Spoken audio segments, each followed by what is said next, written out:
Hi, a very warm welcome to our distinguished panel of speakers, guests, live streamers from across the country to the inaugural MMA SCOMOS Virtual Forum 2021. I'm Hari from MMA Sabah branch. And I'm Senthil from MMA Sabah as well. Speaking about the MMA SCOMOS Virtual Forum, I just love going down memory lane. I think it was the 4th of September 2020. If I'm not mistaken, it was a cold, rainy Friday afternoon, just after we had taken office. And I remember we met up, myself and Hari, we met up for lunch. And we were talking about how we were going to make MMA great again. Honestly speaking, at that time, we were focusing more on MMA Sabah and how we wanted to engage all the doctors in the state of Sabah to find out from the grassroots what were their problems and how we, as the MMA Sabah officials, could help them solve their problems. But the major challenge here was the vast geography of the state. And I'm sure you remember, Hari, what we discussed that day and what are the solutions we came up with? Yeah, so we brainstormed for solutions to bridge that gap, and we came up with the idea of a roadshow. A physical roadshow to the different districts and towns with major hospitals at intervals and eventually cover the entire state of Sabah. But then COVID happened. Forget about traveling across the state. We now had to run it on a virtual platform, and we called it the MMA Sabah Roadshow. We conducted an online survey and started getting feedback from the ground. Some of you may have well realized that the initial promotional posters mentioned MMA Sabah Virtual Roadshow, but the subsequent ones mentioned MMA SCOMOS Virtual Forum, right? Surprising, right? So this is the story behind it. That's basically because when we started promoting, we wanted this event to be exclusively for MMA Sabah and the doctors of Sabah. But to our surprise, the minute we started promoting this event, there was an outpour of emails. We had so many emails and calls asking us to conduct a similar forum for every state in the country. And to our surprise, we thought, why not? And our National SCOMOS chairman, Vijay, said, why don't you make this a national forum instead of just concentrating on one state? And it's going to be more difficult to do it 14 times in the country than just do it one time for everyone. So we thought, when the going gets tough, only the tough gets going. So that's how MMA Sabah Virtual Roadshow 2021 became MMA SCOMOS Virtual Forum 2021. And now that we're taking it a notch higher and running it at national level, we thought, why not aim for the stars? We are addressing many pertinent and current issues involving the future of government doctors. So we invited Yang Berhormat Datuk Sri Adam Baba, our Minister of Health. We were pleasantly surprised when he accepted our invitation and will be officiating the session 2, which will be next Sunday on 14th of March. And here we are today at the inaugural MMA SCOMOS Virtual Forum. This is our first session out of a 3-part series that will take place over the next 3 Sunday afternoons.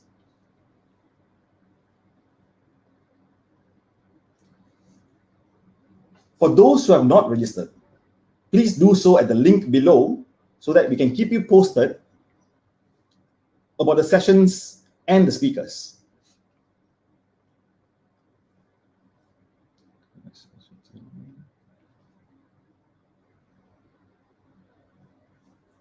Oh, wow. Looks like it's going to be a really fun-packed and information-packed forum, isn't it? You bet it will be, Senthil.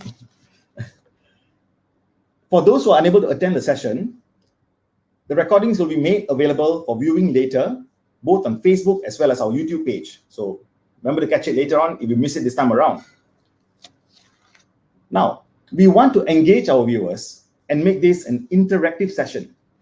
So we will be using AHA Slides platform for live polling. So please scan the QR code or the access link given. And in the meantime, we will do some warm-up questions. Come on, everybody. Pick up your handphones and go to that website that's on the screen right now. There's a QR code in the corner as well. So you can either scan the QR code or you can access ahaslides.com/MSVF. I'll just give you guys a minute there. And Senthil, at the moment, we have about 143 live viewers. I think numbers are increasing. Wow. 143. How much will we see today? Yeah, I think because close to about 900 to 1,000 participants have expressed interest in coming up for the forum. So let's see. As you know, Malaysian timing, everybody comes in a bit late. So we were on time, punctual. Time, tide, and SCOMOS waits for nobody. Okay, now for our first question, let's have a warm-up poll. All right. So once again, please scan this QR code. If you haven't done so, the QR code will remain in the corner.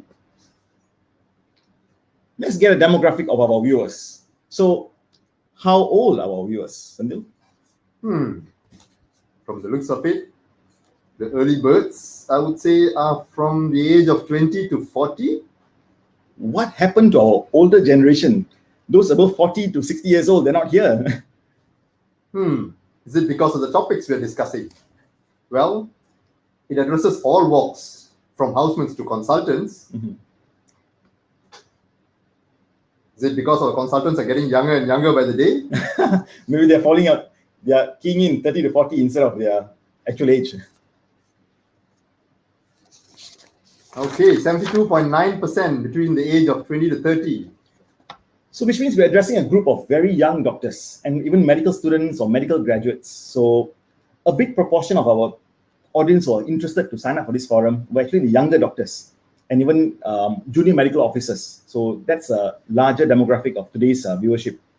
Oh, now I see a few viewers in the older age group, 40s, 50s, 50s to 60s, and more than 60. Maybe we should call them the wiser age group. Yes. So it's nicer to see a few more colors there, pink, purple, and darker green. So we have about 1.6 to 3.2% of the wise people, and the majority still being the youngest ones. Okay, let's see. We have 153 viewers, and only 67 of them have actually keyed in. So how about the rest of you? Do you have any difficulty in logging into these AHA slides? So give you a bit more time just to warm up, because the next few questions, we are hoping for answers that will reflect our viewership today. So those who need more time, please either scan the QR code, or those who are using handphone to view, you can open up another browser as well and key in these AHA slides, and you can continuously engage with our forum today. So we have 161 people watching us live at the moment. And yes, we know this AHA Slides is a new platform. Take some time to get used to it, because this will be the only way for you to interact with us during this session today and the next two sessions as well. So it's a really useful platform, and I hope we'll be able to engage you all so that myself and Hari won't be feeling like we're talking to the computers, right?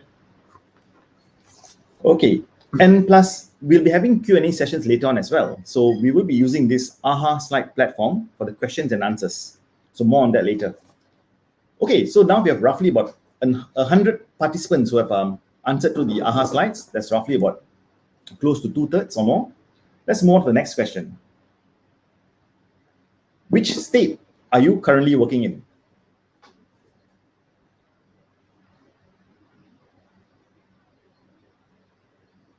So you just type the state you're in, and let's look at the answers. Now, so we can see now, the bigger proportion are from Sabah, Sarawak, Selangor. Okay, Sabah is getting bigger. Somebody's from a state called A. So, where the rest of the country? Selangor, but no work lah. Okay. So now a larger proportion, Sabah, Sarawak, Selangor. Come guys, if you're from the different states, if the state looks very small, then please start getting your friends to sign in and key in the states. Make your state look as big as it is on the map. Sandil, you're from Ipoh. There's somebody who's from the state of Ipoh. The state of Perak. Okay, maybe we can join them up together. And there's a Perak spelled very peculiarly as well. So you're adding on numbers for the state of Perak. Okay. Maybe that's why Perak looks very small. Somebody's from a state of chaos. So we have now the larger group will be Sabah, Sarawak, Selangor, Kelantan. Well done. Okay, thank you guys for making this happen. Let's make this more lively. We want to see more states just swelling up and enlarging in size. Viewership has gone up now to about 172.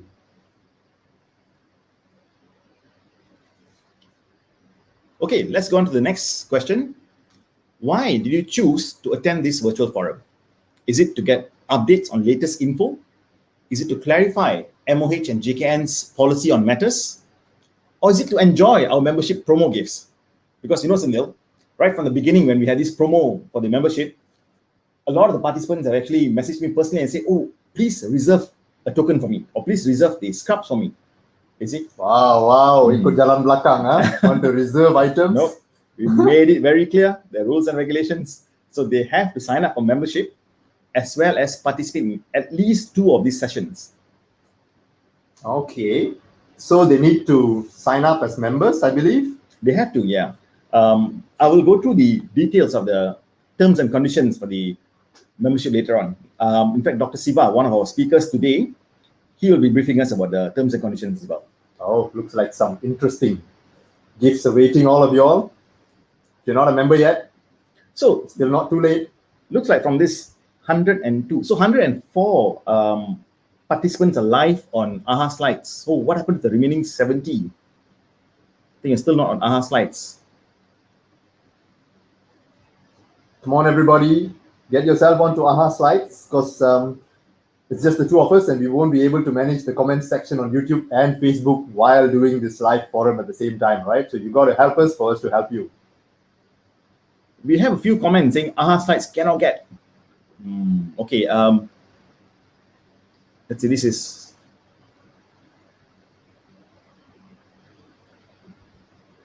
the same person. I think Dr. Zainal has now said AHA slides okay now. So, all right.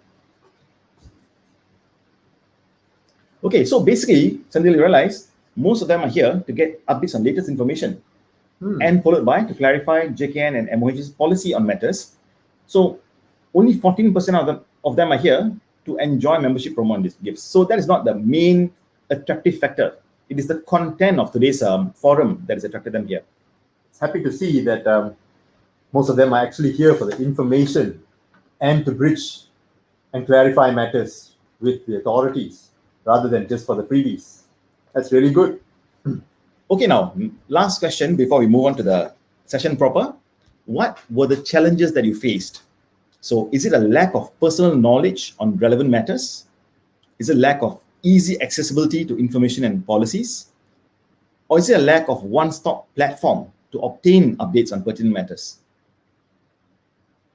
This is a very interesting sort of graphical representation of the answers. So let's see where this, how this graph ends up looking at the end of the day. So Hari, will they be allowed to pick more than one answer? Well, you actually rate within 1 to 5 whether you strongly disagree or strongly agree with a statement. So they have to answer for all 3 statements, and for each of it, whether you strongly agree or disagree. You move a slider, and now, so you can see most of these people, most of our viewers today have actually strongly agreed with all 3 statements. Does that ring a bell? It just tells us that there is lack of personal knowledge on relevant matters, lack of easy accessibility to information and policies, and lack of a one-stop platform to obtain updates. This is where MMA plays the role. We come in to bridge the gaps.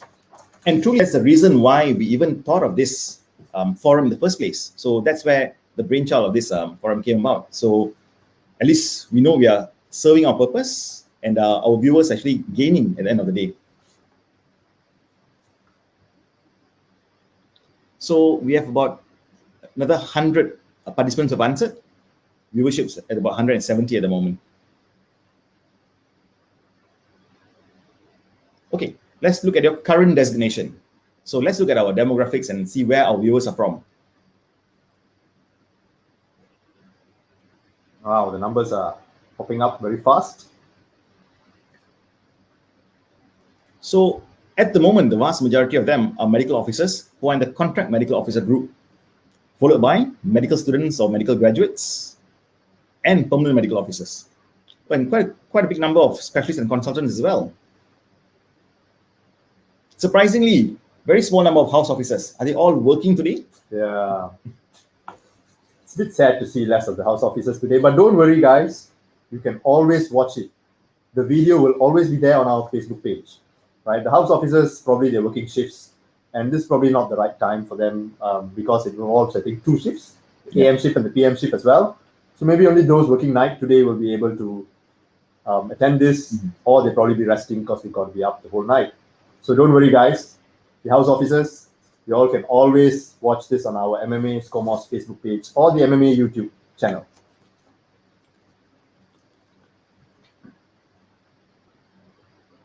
It's very nice to see a good concoction of all people from various hierarchies. All right, Sindil. Now, a few housekeeping announcements for our viewers before we move on to the next speaker. So please put up your questions for the live NA session on the AHA slides instead of Facebook or YouTube. You can do this anytime during the forum to the link above. And you can also view questions posted up by other viewers as well. So, and you can click like on questions that you feel are relevant. This will allow us to group and rank the questions according to popularity. So the popular questions will rank up the list. So then we will then identify them and then present them to our panelists today.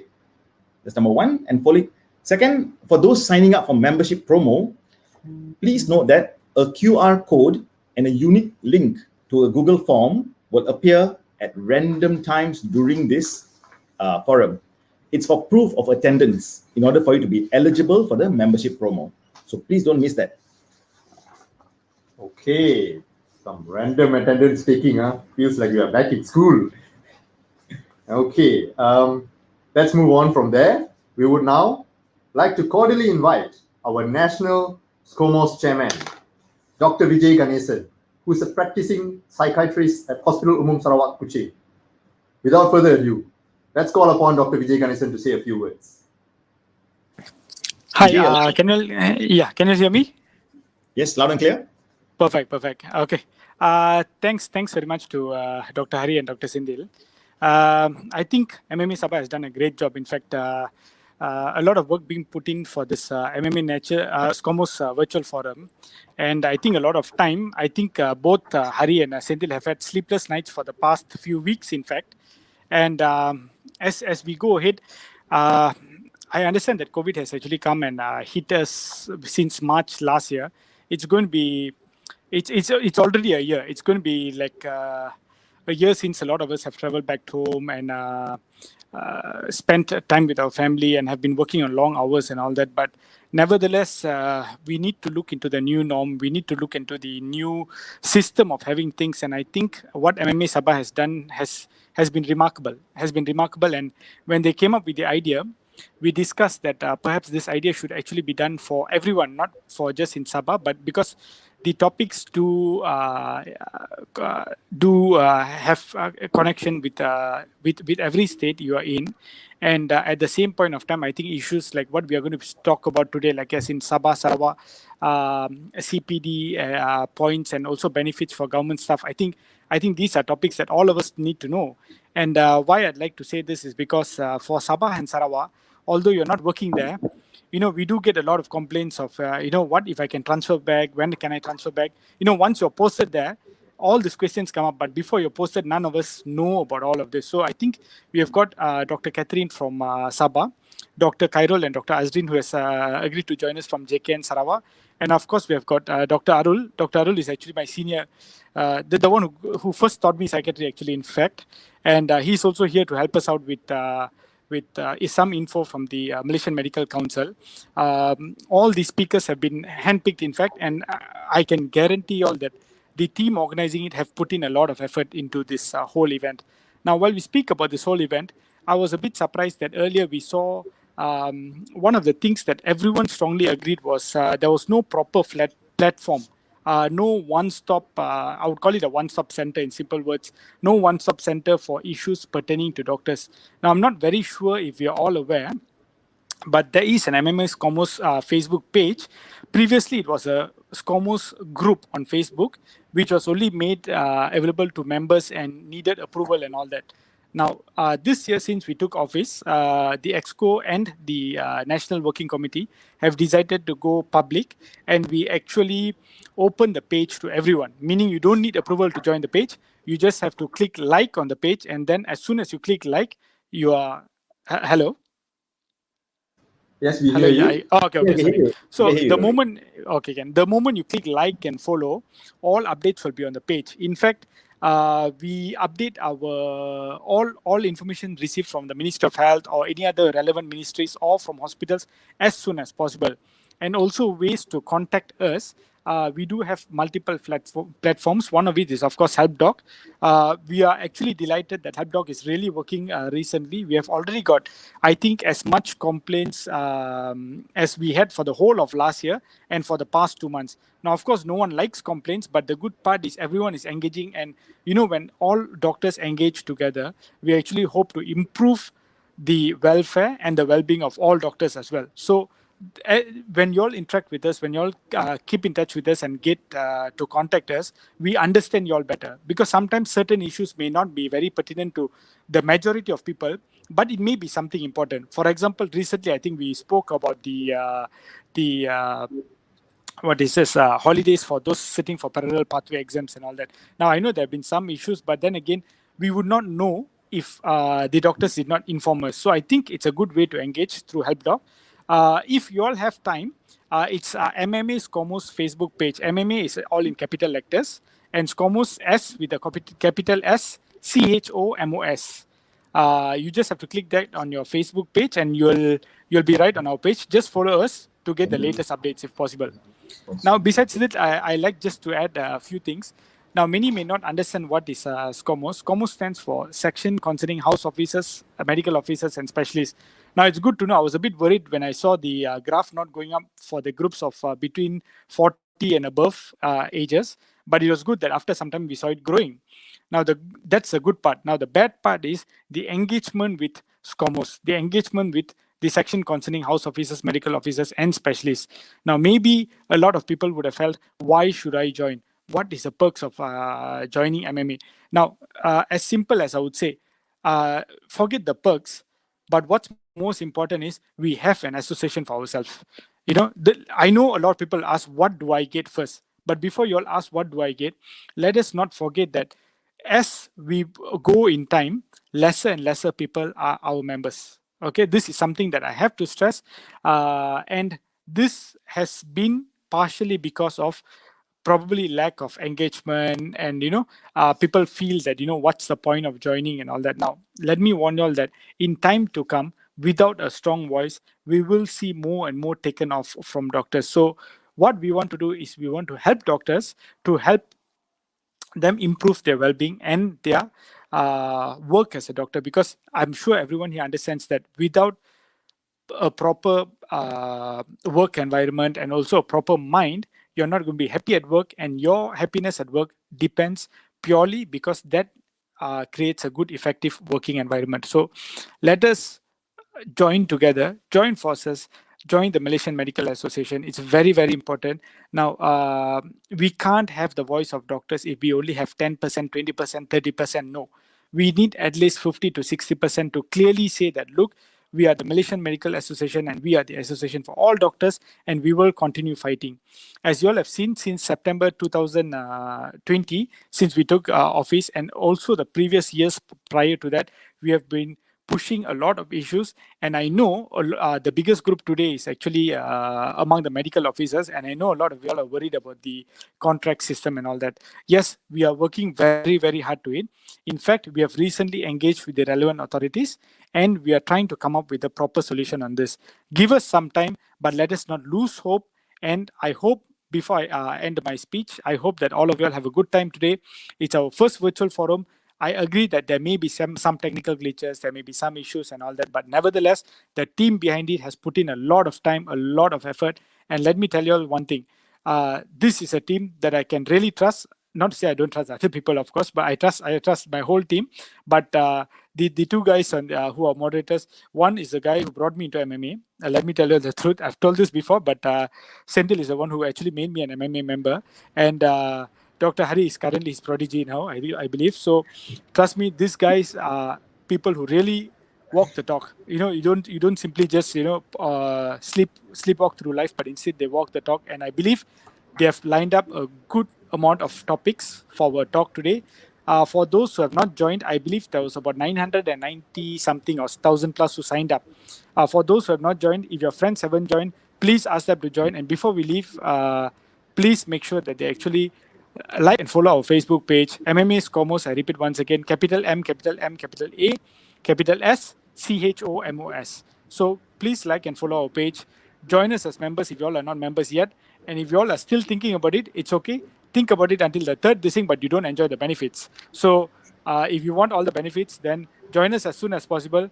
And I hand it back to you, Dr. Hari and Dr. Senthil. And also thanks to my whole EXCO and also National Working Committee for putting all this together. Thank you. Thank you, Vijay. Spoken like a true psychiatrist when he said, I'd like to make all the doctors in Malaysia happy, make sure it's a happy and good working environment. No, but on a serious note, Vijay and his team in SCOMOS, and they have been working really hard, striving really hard to engage all the doctors in the country and to increase the membership base so that we can represent the voice of all the doctors in the country. All right, now, one of the sponsors for today is Malaysian Palm Oil Council. So let's hear from them in their effort to boost promotion for the palm oil industry.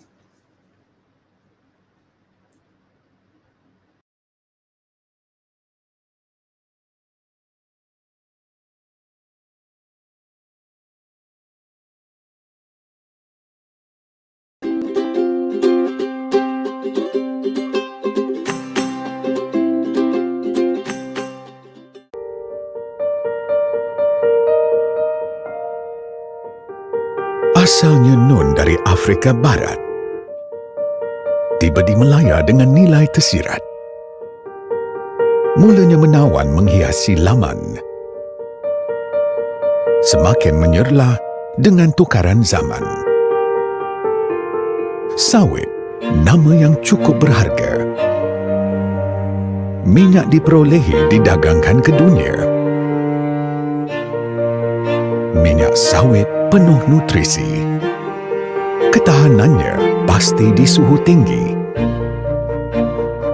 Juadah lazat rasanya asli. Hadirnya tidak mudah ditandingi. Kini tampil mampan berkualiti. Sungguh gah sumbangan ekonomi.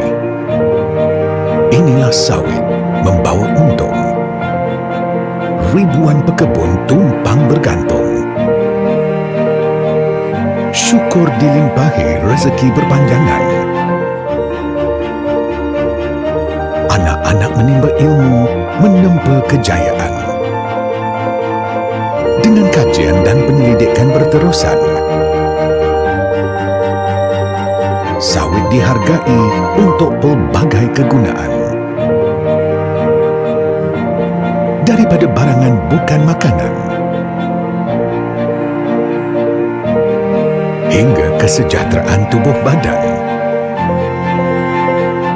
sawit nadi kehidupan Malaysia. Industri sawit adalah milik kita. Inilah sawit penuh keunggulan. Inilah sawit anugerah Tuhan.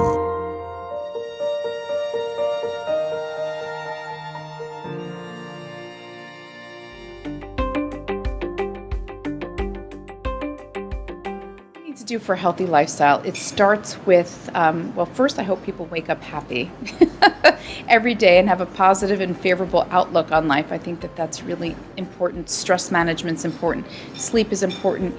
Eating foods, the right kinds of foods and the right amount of foods. And hopefully people have access to food, right? Because I know food insecurity can be a problem for some people. Doing physical activity. Being up and moving. We need to move. Humans were designed to move. We've spent too much time sitting down and not enough time moving. So however we can get that physical activity in, it all counts and is all essential. So it's diet, it's exercise, it's having good mental health, and again, allowing our bodies time to rest. Palm oil plays a role in the healthy diet in that the way we use it in the US is that it has been a natural replacement for trans fats, specifically in processed foods and packaged foods. And let's face it, people are going to eat foods out of packages, and that's fine. It's fine. Palm oil can be part of a healthy diet. I know that it's a component in the Smart Balance line of foods, so it's used there. And what I'm so excited about that I learned when I came here 4 years ago is all the compounds that are in the palm oil that set it apart from other oils, because it's got the tocotrienols, it's got the beta carotenes. It's not just oil with nothing else. It's like oil on steroids. It has so many great helpful properties. When you think about other oils that are out there, you're usually just looking at the fat ratios, and you're looking at the calories. We're not looking at what else is the added value. So when I talk about a nutrient-dense food, as far as a fat goes, it is very dense in that it has something more than calories to it. It does have, the polyphenolics. It does have the other properties related to the tocotrienols, again, and looking at the beta carotene.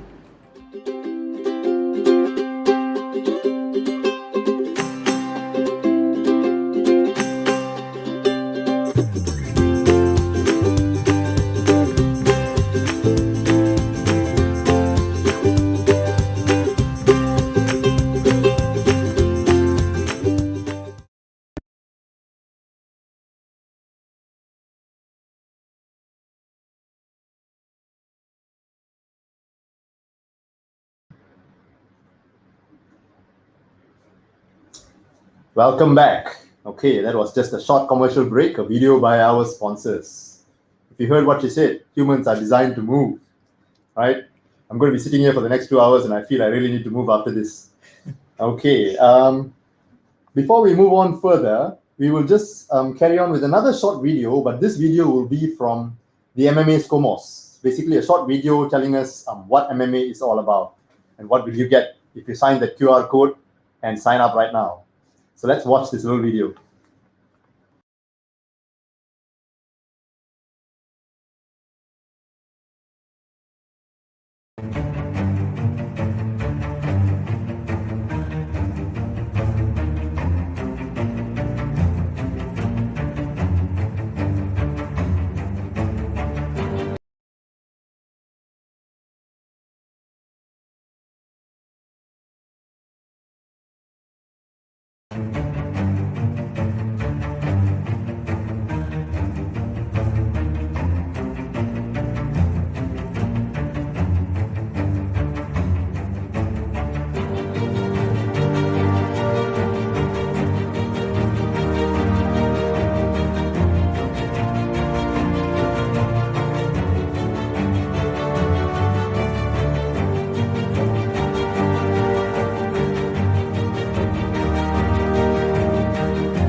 Okay, that was a very nice animation video from MMA SCOMOS.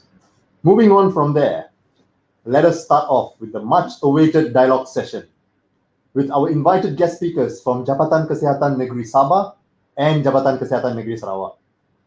Okay, let me introduce them. From JKN Sabah, we have the gorgeous Dr. Catherine Su. She had been serving in KKM since 2009 and is currently in her 12th year of service with KKM.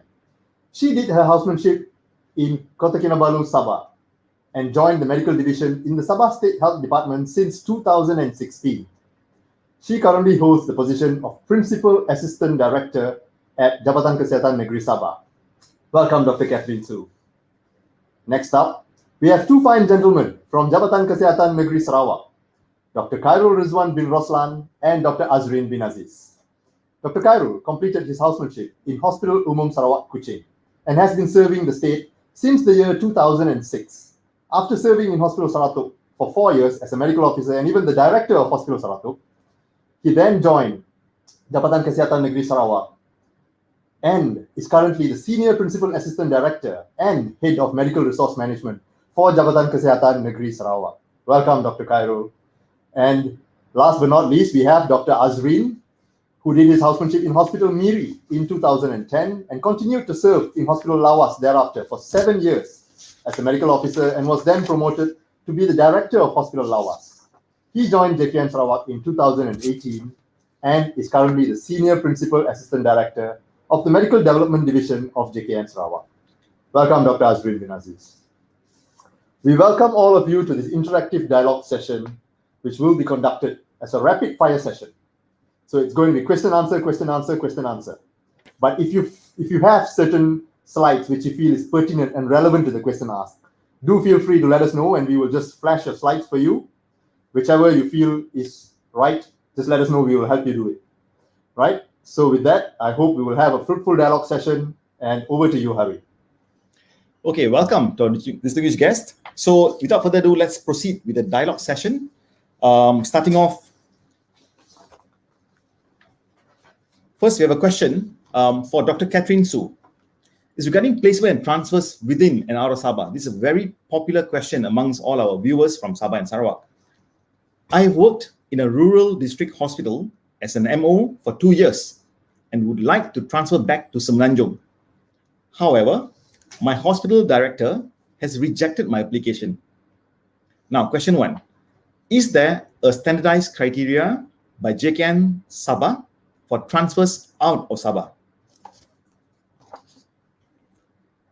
To Mr. Hari and Mr. Senthil. In answer to the question that Mr. Hari stated just now, generally the transfer in Sabah or out of Sabah basically is each placement is 2 years, meaning to say you have to be in that place for at least 2 years before you can apply for transfer within Sabah or out of Sabah. Okay, so that is the minimum requirement. Okay. However, if you have valid justification, for example, if you have critical illness for the officer themselves, or the parents, or the spouse, or the children, we will consider as well to approve before 2 years. Or if you are working in rural parts of Sabah, it's not necessary to be 2 years. Okay, maybe 1 year like that already the officer can apply to transfer lah. And another criteria is if the officer has already passed any papers, they can apply with the paper, and then we will try to help them to go to the relevant department lah, in accordance to the paper that they have already passed. Okay. Okay, that's very loud and clear, Dr. Catherine. So basically, it's a 2-year placement before transfers within or outside the state. Yes, correct. If they are placed in a very, very rural facility, maybe they can consider to be transferred after 1 year, or if they have any papers, they will be transferred after having their paper according to the relevant department. So what about JKN Sarawak? Is it the same in Sarawak, or is there any differences when it comes to these matters?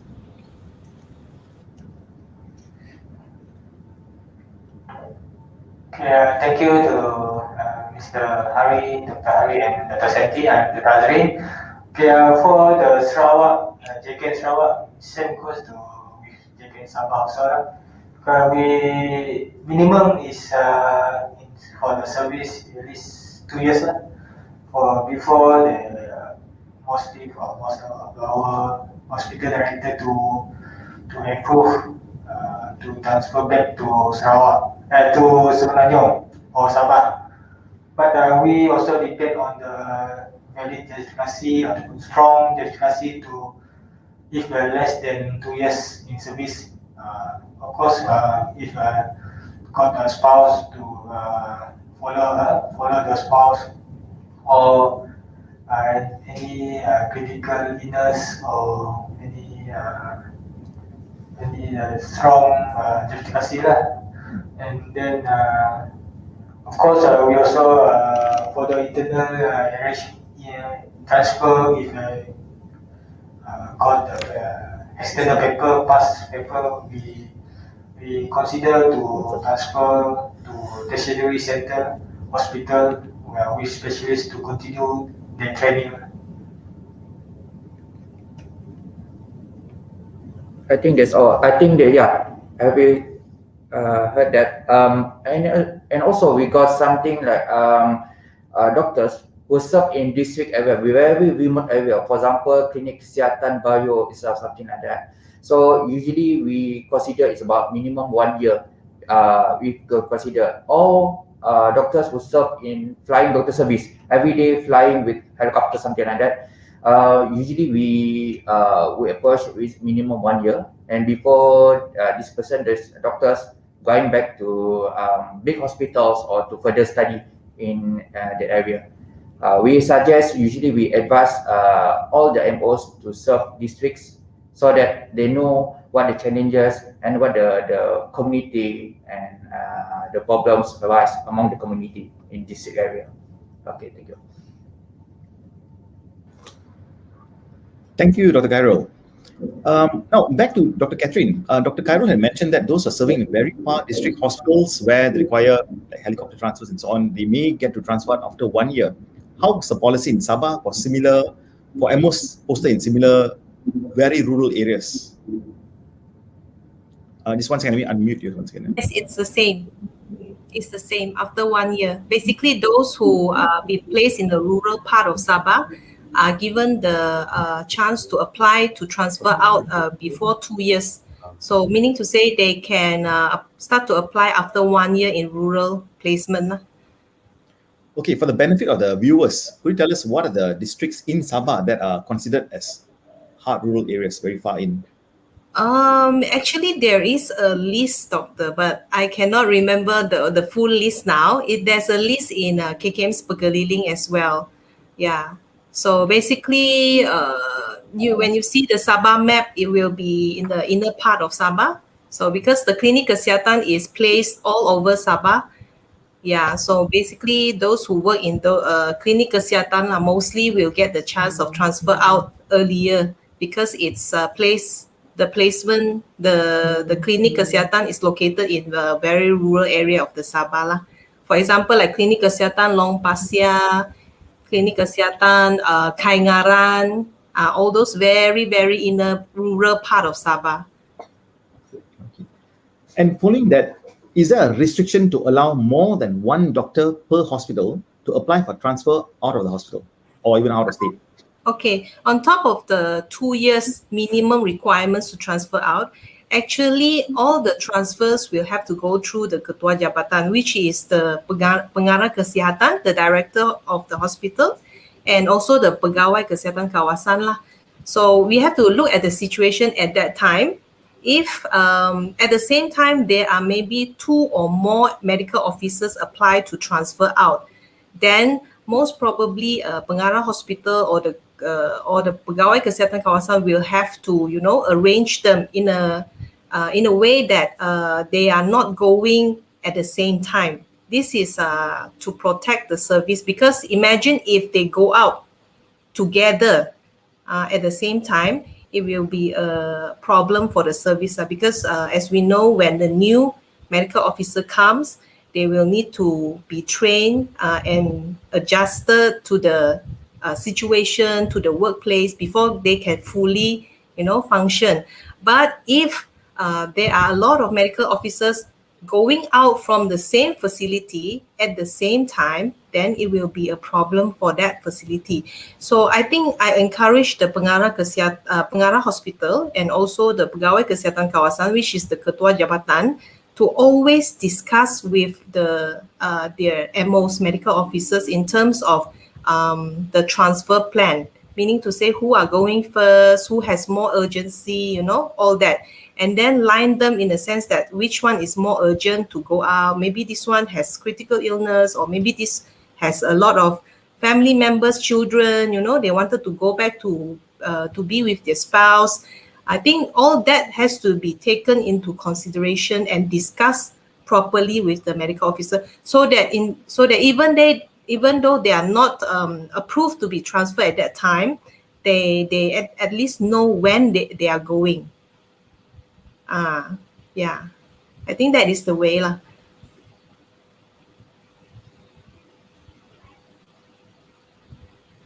Hospital. Cannot hear. Sorry, cannot hear. Oh, that's very clear, Dr. Catherine. Yeah.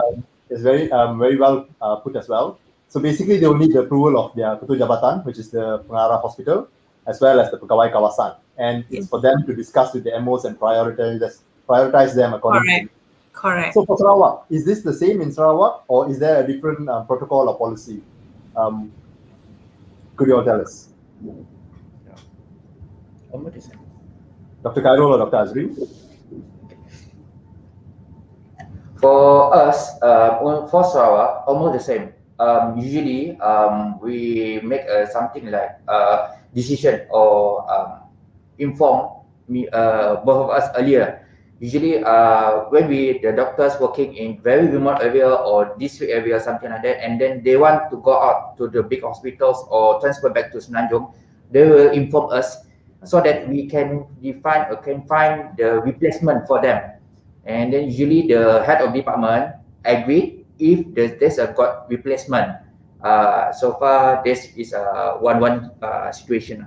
And then beside that, we usually monitoring the doctors already who serve more than 2 years in district area to further action for us in JKN Sabah. Okay, it's actually good to know that even JKN is keeping track on the number of years they serve in the district. Okay, next question to JKN Sarawak. So we have a question here. Is it true that those who do housemanship, Sabah or Sarawak, find it harder to transfer back to Semenanjung upon completion of housemanship training?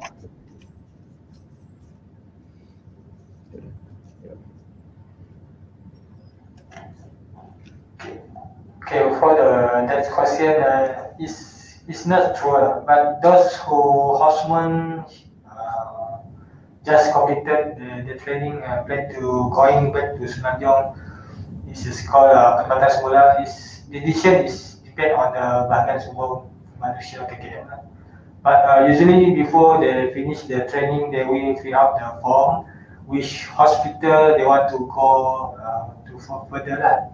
Usually they given a 3 choice lah, whether to going back to Semenanjung or retain in Sarawak. So the decision will depend on the bahagian sumber manusia to decide whether they kekal di Sarawak or they going back to Semenanjung. But maybe they depend on the justification also what they given right in the form.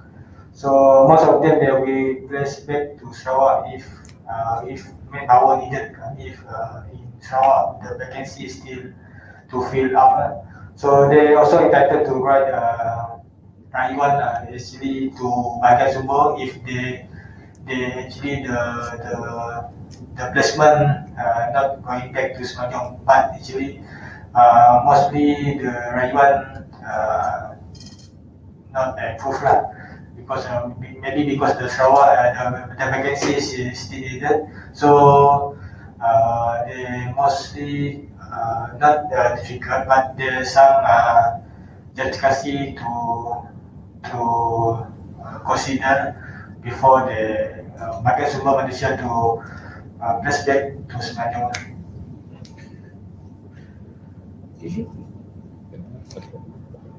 Okay, Dr. Azri. So if I got you right, so basically they will fill up a form towards the end of their housemanship, and in that form they will make a decision whether they want to return to Semenanjung or stay back, retain in Sarawak. And then this application will go to Bahagian Sumber Manusia, and it's Bahagian Sumber Manusia KKM that decides based on the justifications that they have put on the form. Okay, just continuing to that same concept here. So after completion of housemanship, if they decide to retain in Sarawak, will they be allowed to choose if they can continue on in a tertiary hospital or district hospital with specialists? If so, what are the prerequisites and who will be allowed to stay in tertiary hospitals and district hospitals with specialists instead of those who will be sent to the district?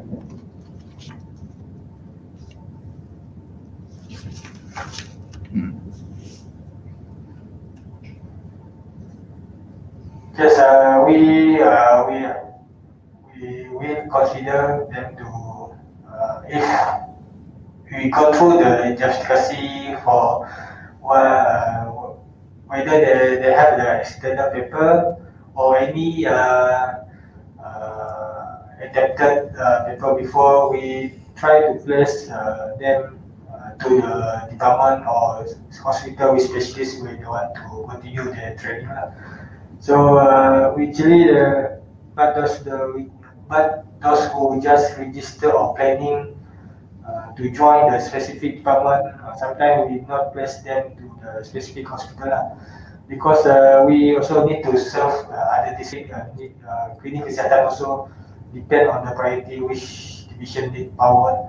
But we have faced this problem mostly when we receive the placement from the West Malaysia or from Sabah. Mostly of them wanted to be in big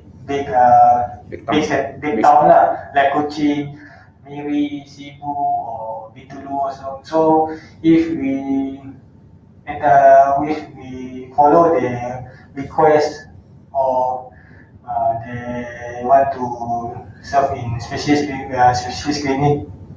So the district one and clinic kesihatan nobody want to serve lah. That's why we go through the request before the placement. We do placement. We ask them to email the request to us so that we go through which one this MO got the paper, got interested in where which department. So we go to, but those don't have any paper, or we try to serve to district and clinic kesihatan. Okay, I want to add some more. Actually, we have faced the problems.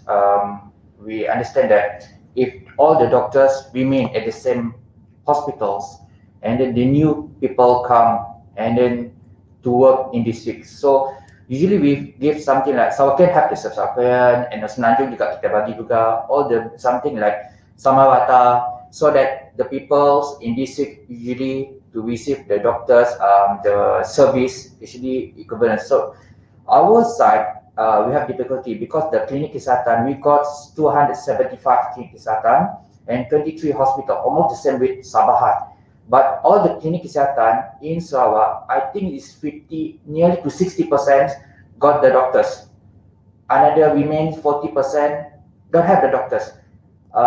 Even though it's Sarawak Merdeka already, but we have to tengok keadaan quarters, kebajikan, the doctors, everything, and then so that the people, the doctors to serve there happy, and then the people's so that don't have to move further to get the treatment for the doctors. And besides that, we cover for doctors from Sarawak, also the Peninsula, the Sabahan, to work together in districts and also the big town, big cities. But the question, the reason is the famous the site, the town is Kuching. Beside the Kuching, maybe. That's all. In Sarawak, that's all the districts that popular, very popular among the doctors. Okay, thank you. Okay, thank you, Dr. Khairul and Dr. Azri. So basically, if I got you right there, it's those who have a paper or those who have a proper justification will be allowed to stay in a hospital district, Bapaka, and tertiary hospitals, because of course these are the hotspots that everybody wants to be. And an equal number of MOs from Semenanjung and Sarawak will be asked to serve the districts to allow equal distribution. Okay, Hari? So now, let's ask, what's the situation in Sabah? Okay, now Dr. Catherine, so is there anything different in the policy in Sabah for those of completed housemanship in Sabah?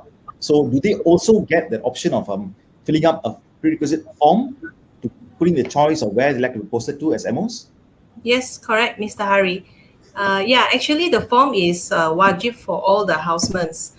It's a form by Kementerian Kesihatan Malaysia. It's called a UD2A form, which actually they will be filling in during, I think, if not mistaken, 5th or 6th posting into their housemanship. So inside the form, it was given 3 choices of, they can choose 3 places they want to go. So they can choose to go to out of Sabah, or they can choose to remain in Sabah, or to go to Sarawak.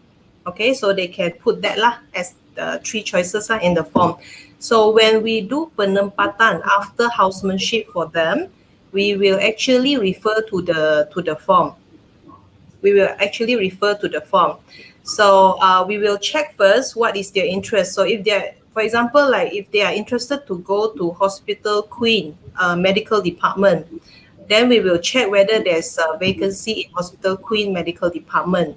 If there is no vacancy in Hospital Queen Medical Department, then we will proceed to check whether there is a vacancy in other hospital. For example, like Hospital Tawau, Hospital Sandakan, other specialist hospital. Okay, but if there is still no vacancy for all the medical department in Sabah, then they will be put in another places, for example, like district hospital, which in need of medical officers lah. Yeah, unless they have already passed papers, even though paper 1 also can, we will accept that. If they have already passed, then we will help them to get to the department which is relevant to the paper that they have already passed. However, I just want to state that planning to take paper is not taken into consideration, yeah, because everybody can just say, I'm planning to take this paper, that paper, So sorry to say, we cannot accommodate to that because we still need to take care of the service. So only for those who have already passed papers, okay, then you can attach the result of the exam and all the papers together with the UD2A borang, and then we will consider from there. And other reasons we do consider is, for example, like if you have critical illness, you are under follow-up, in maybe Kota Kinabalu with specialists, you cannot go elsewhere, then we will also consider to place that person in Kota Kinabalu lah. Or ikut pasangan also we will consider, but all those are secondary. We still consider based on the keperluan perkhidmatan. But just want to say we still take into consideration of their requests lah, their interests, follow spouse and logistic issues and other valid justifications. Yeah. So it's very good that JKN takes the consideration about their families' work-life balance as well. So just to make sure that all our doctors are in a not in a troubled situation when they're separated from their families and so on. So now that was regarding doctors who have already finished housemanship in Sabah and they can choose to either stay in Sabah, go to Sarawak, or go to Semenanjung. Correct. How about doctors who are coming fresh from Semenanjung when they apply, when they come into Sabah as fresh medical officers? So do they also still fall under the same prerequisite to request for placement, as in terms of if they have papers or if there are any special circumstances, then they can choose to stay in hospitals with tertiary hospitals or district hospital with specialists? Yeah, Mr. Hari, actually, it's the same for everybody. No matter you are houseman in Sabah or you are coming from other states to Sabah, becoming as a medical officer, it's all the same. The requirements the considerations that for the placement is all the same. The difference is just that those who coming out from outside of Sabah, they will email to us. Instead of borang UD2A that we get, they will email their information to us. Through the email, often they also put 3 choices where they want to go. Yeah, and also we do ask for the papers that they have already passed, and other their justifications. For example, like maybe they travel to Sabah with their husband or wife. Some of them might not be doctors, but they might be teachers, and or maybe work in private. Yeah, so we will ask for the relevant letters, meaning to say where is the spouse working. Then we will take into consideration of all that and see where is the suitable place for them. Okay. Dr. Khairul and Dr. Azri. So for Sarawak, is it the same as well for MOs who come in from Semenanjung or from Sabah or Labuan, and for those who continue on from Sarawak itself? So if they have papers or special circumstances, they will be allowed to stay, or else they will be given different placements. Is it the same, or is there a different criteria? Anything that you would like to add on? Okay, for JKN Sarawak, also same with JKN Sabah. So those who just finished the Housemanship and got a placement to Sarawak, so we ask them to email us. Usually our email is jknsmo@gmail.com. So we ask them to email us for any their request, and also send together with if they got any paper. So then after we receive the email, we go through the one by one what they punya their request, maybe problem of the transportation or social issue, or follow the spouse. So we take in consideration their request. So mostly what we facing, mostly the request is mostly want to serve in big town. So that's why we go through first with not a strong justification. We not place them to what they want to request. So we place to district or clinic kesihatan, because we need to cover also clinic kesihatan.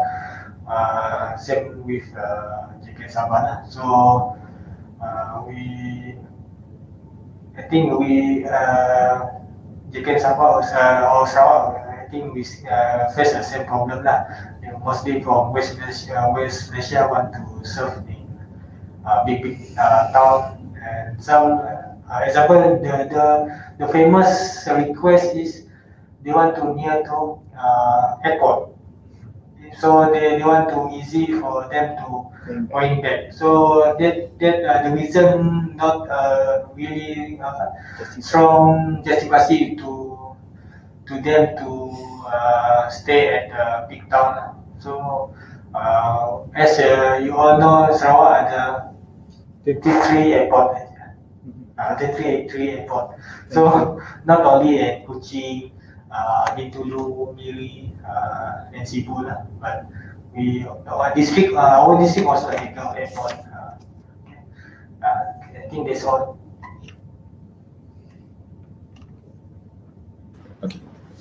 Okay, thank you, Dr. Azri. It must be difficult being in the administrative side, making such decisions. The email you mentioned earlier, is it jknsmoh@gmail.com, is it? No, jknsmo@gmail.com. JKN Jabatan Kesihatan di Sarawak. Yeah, jknsmo. jknsmo@gmail.com. Okay, thank you. Let's move on to the next question to Team Sarawak as well. This is a very interesting question. I have worked in a rural district as an MO for a year and would like to transfer to a tertiary hospital to further my training in a specialty field. I have also passed my first part of the professional exams. I think we have covered this before. And basically, the second part of the question is there a standardized criteria by JKN for transfers within the state to tertiary centers? I think Dr. Catherine Su mentioned earlier that for Sabah, it will be based on availability of posts, right? So if they request for Queen Medical, if it's not available, they will look into Tawau, Sandakan, and so on. So what about it for Sarawak? Okay, for Sarawak, usually we will more priority. We given priorities for the medical officer who are past part 1, usually in MRCP, MRCS, or MEC side. But after that, we inform the head of service, head of department to big hospitals. And depend on the medical officer, which area he want to pursue, whether it's Kuching, Sibu, Bintulu, maybe. They will accept these medical officers. Only depend on the medical officer, which area he would like to continue their specialist. But bear in mind, Kuching also have something like accreditation for training. Besides that, MRCP, MSOG, and then besides that, Sibu, Bintulu also the same. So depend on the medical officers, but they have to submit the form and then inform us regarding the result, everything. So we help so that we can help them to transfer back to big hospitals, and then we will replace them with other new medical officers, and then at least together. Okay, thank you. Okay, Carol, I'm also from Sarawak. Actually, I used to work in KK Belaga. Yeah, sure. In Tulu at that time, the nearest urban center. So if I got you right, you mentioned that the MO will be allowed to choose where they want to serve, whether it's Bintulu or Miri or Kuching, and as well as the department of their choice based on the exam. Am I right? So if there is inavailability of posts in that hospital they request, then what happens next? Okay. Next, we will see similar with Sabah. We also see the availability post. Usually, the permanent doctors, we will see the availability post in the hospitals, so that and then we give the choice to the doctors whether, for example, MRCP medicals. So the criteria maybe is Kuching, Sibu needed. We will be advised this medical officer where the hospital that really needed the medical officers in that department. For example, when we can see, for example, Bintulu. Right now, Bintulu really needed medical officers in medical. So usually we suggest or people who's interested in medicals divert to Bintulu rather than choose HGH. But we want to know what the reason if they want to choose HGH. We know that Hospital Umum Sarawak in town, big town hospitals, and Bintulu also the same. It's a big town also, if you can see the Googles. But we got the something like alasan that Kuching is a big, Sibu still in the very rural. Benda tu tak sebenarnya. Bintulu also big towns, Miri also big towns. So we hope that at least the doctors who have received the past exam will get the placement, and with that hospitals really needed their service. Okay, thank you, Dr. Carol. So now let's ask Dr. Catherine. So just to reiterate a few things, I think most of the points you already mentioned quite clearly. All right. So for MOs who report for the first time to Sabah, you look at exams as a criteria as well to see if they can place in tertiary centers or centers with the specialty. How about if I'm already an MO working in a district hospital, say for a few months or a 1-year period, and then I sit for my exams and I clear my first part of exams. So what is the earliest I can apply out to a tertiary center based on these exam papers? What's the earliest and how long does the process take to transfer to a tertiary center? Okay, Mr. Hari. Actually, as long as they have already passed their papers, they can straight away apply. If apply to go back Semenanjung or apply within Sabah, they can straight away apply. But within Sabah, we will have to have a meeting. So the meeting is around 4 times a year. Okay, so it depends on, inside the meeting, we will discuss who will be the medical officer to go there to replace the person. So yeah, it all depends on when the replacement lapor diri to the facility, and then only the person can be transferred lah. So I would say average 3 months, average like that, 3 months, the process. Yeah. Okay, that sounds like a very reasonable time frame, and I'm pretty sure a lot of MOs have been contacting you to find out about all these details. So now that we have this platform for you to speak to all our viewers and all the doctors, so next time I think we'll have less phone calls coming in to answer all these queries. So, okay, now moving on to benefits and perks for government doctors. Again, question to Dr. Catherine. What benefits am I entitled to as a government doctor in general? This is pertaining leaves, claims, allowances, and whatnot. Would you like to just tell us a bit more about that? Actually, I have already prepared slides for that. Okay. Hello? Yeah. Can I show the slides? Yeah, sure. Can you share your screen? There's a lot of benefits for government doctors. I'll just have to list it in the slides. Do you want to share your screen, Dr. Catherine? Yeah, correct. Okay. Share screen.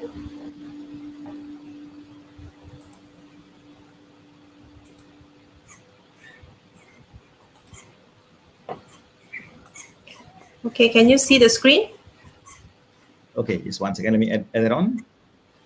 Can you see the slides now? Yep. Yes, we do. Okay, so I think we just jump to the benefits, right? Yes. Okay, so for cuti itself, as a government servant, we have quite a lot of cuti lah. So you can see from this list. All right. So basically, everyone will get cuti rehat for 25 days. For, I think, lantikan since 2009 lah, everyone will be 25 days. All right, and then we will have cuti separuh gaji. That one is not, what do you call that? It's not wajib. It's when you will get when you apply for it. Cuti separuh gaji. It is 30 days for every 1 year of service lah. So maximum is 180 days. And then we will have cuti tanpa gaji. Also, you have to apply for it. Also, 30 days for each service year, and maximum will be 360 days. And then on top of that, got cuti sakit 180 days per year. And cuti sakit lanjutan, or it will be also 180 days. Cuti gantian, which is you work overtime for 9 hours, then you're entitled to get 1 day cuti gantian.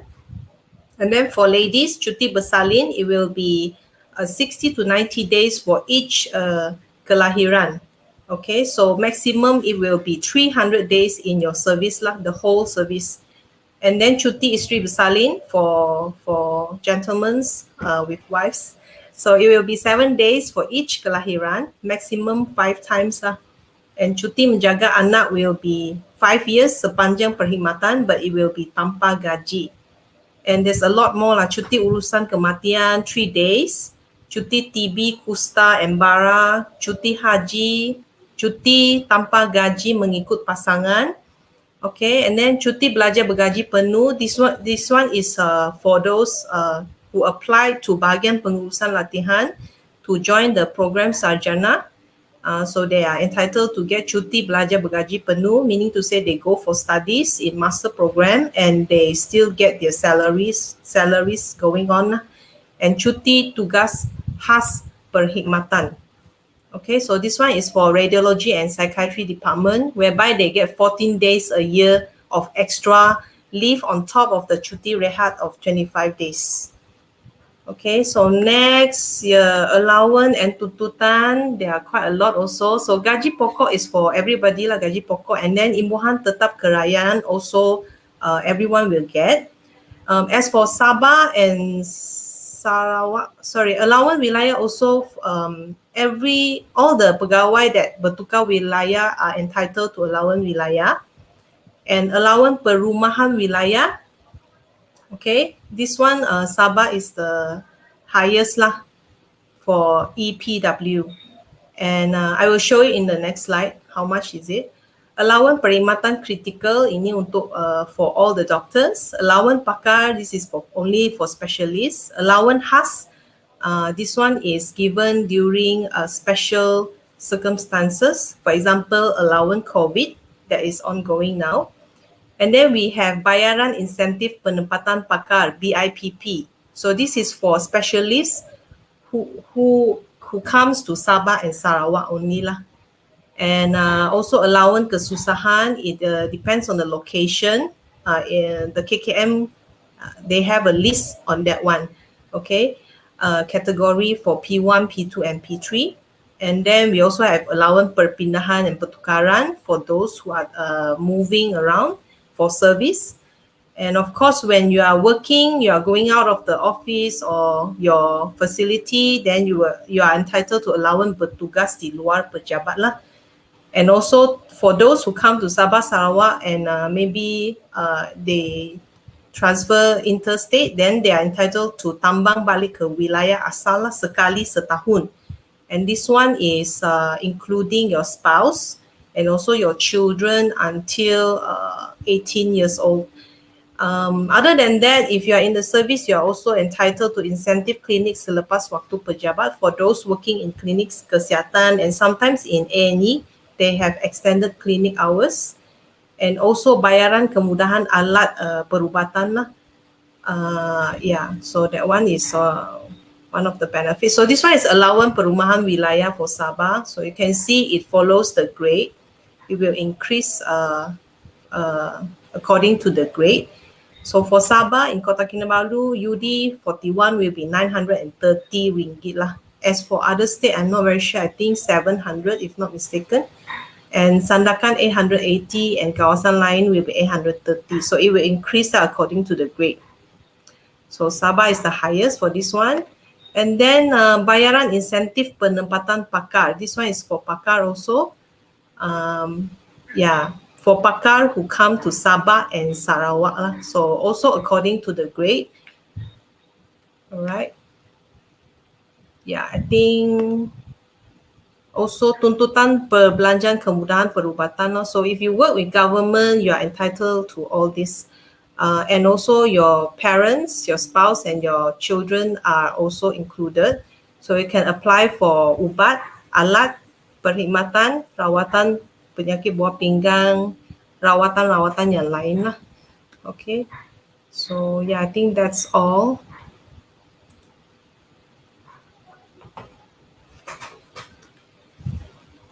Okay. Yeah, I think that's all. Okay. Right, that was very informative and looks like there are a lot of perks for government servants. So Yeah. one of the questions that actually has come in here is basically one of our doctors asking whether these perks apply both to permanent doctors and doctors who are under the contract system, both MOs and housemans. Would there be any difference between the two?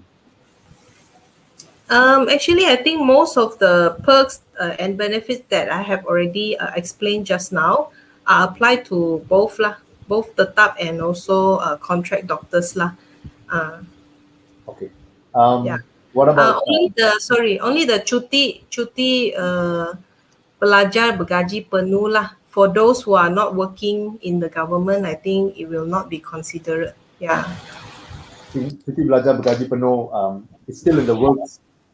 For the contract doctors. Hopefully, yes. KKM will give them an extended contract, and this will be made possible. We are fighting for that as well. That's the win-win for everybody. And what about Sarawak? Is there anything special from Sarawak side that the MOs get? I'm from Sarawak. I did my housemanship and MOship in Sarawak, and I think most of it was covered. Is there anything else new over the last 10 years?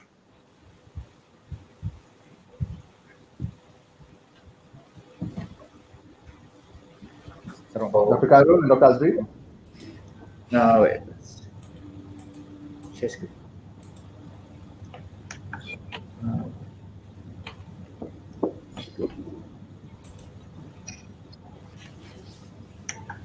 Yeah. We're just waiting for our Sarawak team to share their screen so that they can show us their some slides. Okay, we can see that. You can see. Yep, we can see. Can you play it for us, please? Okay. Okay. Berikut adalah my presentations, me and Dr. Azrin. So actually, Sarawak learn the land of hornbills. This is just introduction. We are the largest state in Malaysia, and then Sarawak and Sabah consists of 60% of area, and then Sarawak have 23 hospitals and 275 health facilities. This is among the hospital government and health facilities. Excuse me, Dr. Khairul, I think the slide doesn't seem to be moving really. Have you played the slideshow? Okay, wait. First, actually.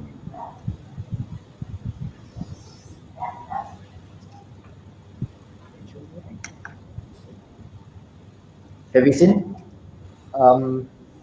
Still. Yes. But Yes, now we do. But it doesn't show in the slideshow. You've shared entire screen, right?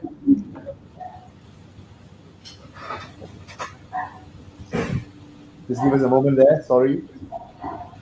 Okay. Share with the screen.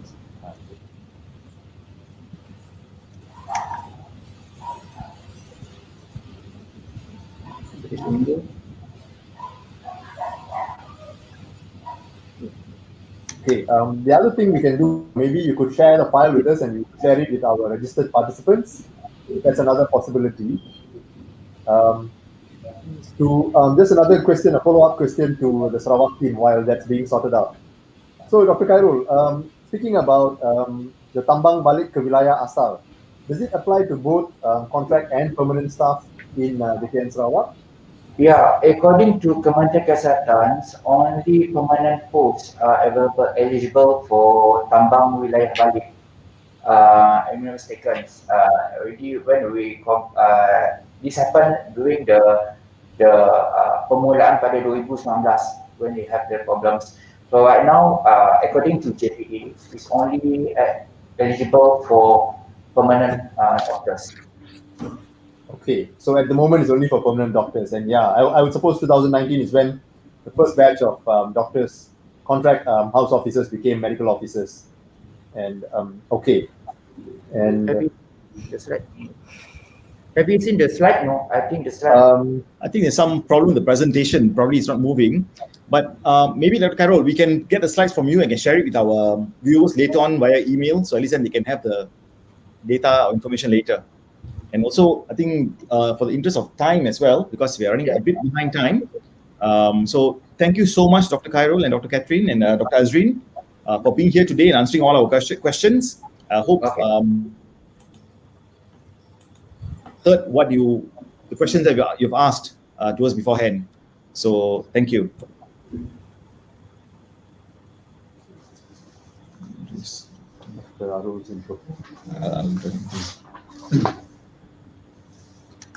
Now, very good afternoon, Dr. Arul. Let me introduce Dr. Arul to you. Now, he is a graduate of Bangalore University in India, and he completed his housemanship in Hospital UKM and went on to serve in the Ministry of Health in various capacities. He has been seconded to the Malaysian Medical Council, MMC, from the Medical Practice Division, Ministry of Health. Dr. Arul has held the post of Director of Ethics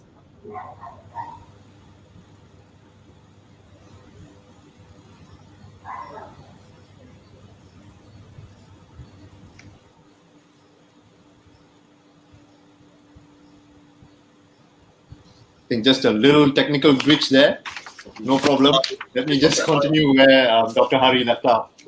So yes, Dr. Arulalan Tan Sri Kumaran, he needs not much introduction. He's a graduate from Bangalore University, as Hari said, and he has been seconded to the Malaysian Medical Council from the Medical Practice Division of Ministry of Health. Dr. Arul has held the post of Director of Ethics and Law Division and Director for Registration Division. He is now the Director of Policy and International Relations Division at the Malaysian Medical Council, which oversees implementation of new policies with regards to MMC. Just give us a moment and we will highlight Dr. Arul to you all.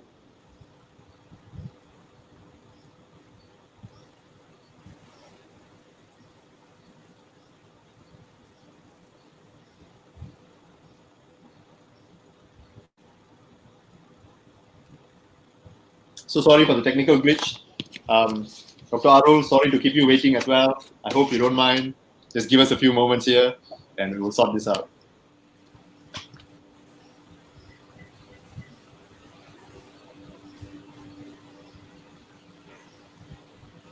As for the questions, I see still a lot of questions coming in from the Facebook and YouTube comments section. I hope all of y'all can actually move your questions to the AHA Slides platform so that we will be able to prioritize these questions and ask the questions to our panelists. So what do I mean by prioritize? As Dr. Hari mentioned earlier, on the AHA Slides platform, you will be able to like other people's questions which you feel are relevant. So the questions that get more likes will actually be pushed up the ladder. And the questions that are prioritized at the top of the ladder are the ones that we will be addressing first.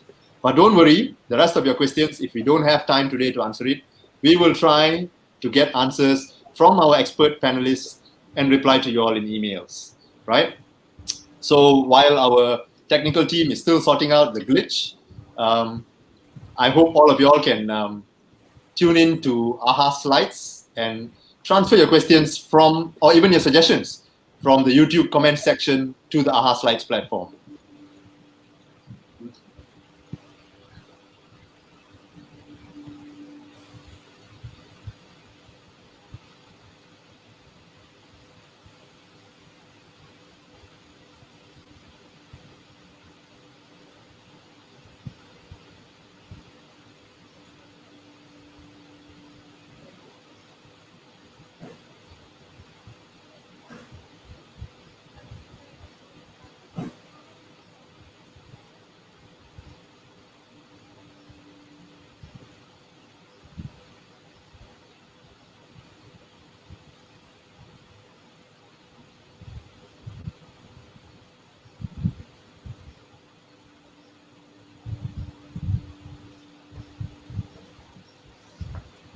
Okay, my apologies for the technical glitch that we've had.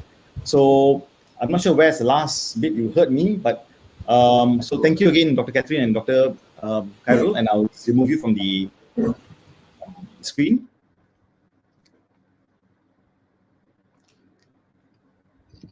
And now we have Dr. Arul. Dr. Sandil will be joining us shortly. Sure.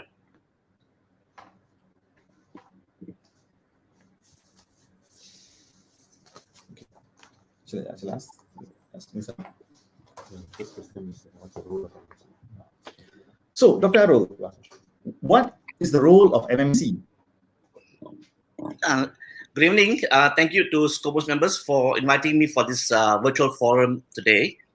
The role of the Medical Council is clearly enshrined in the Medical Act 1971. If you look at Section 4, it says the Council only has got two roles.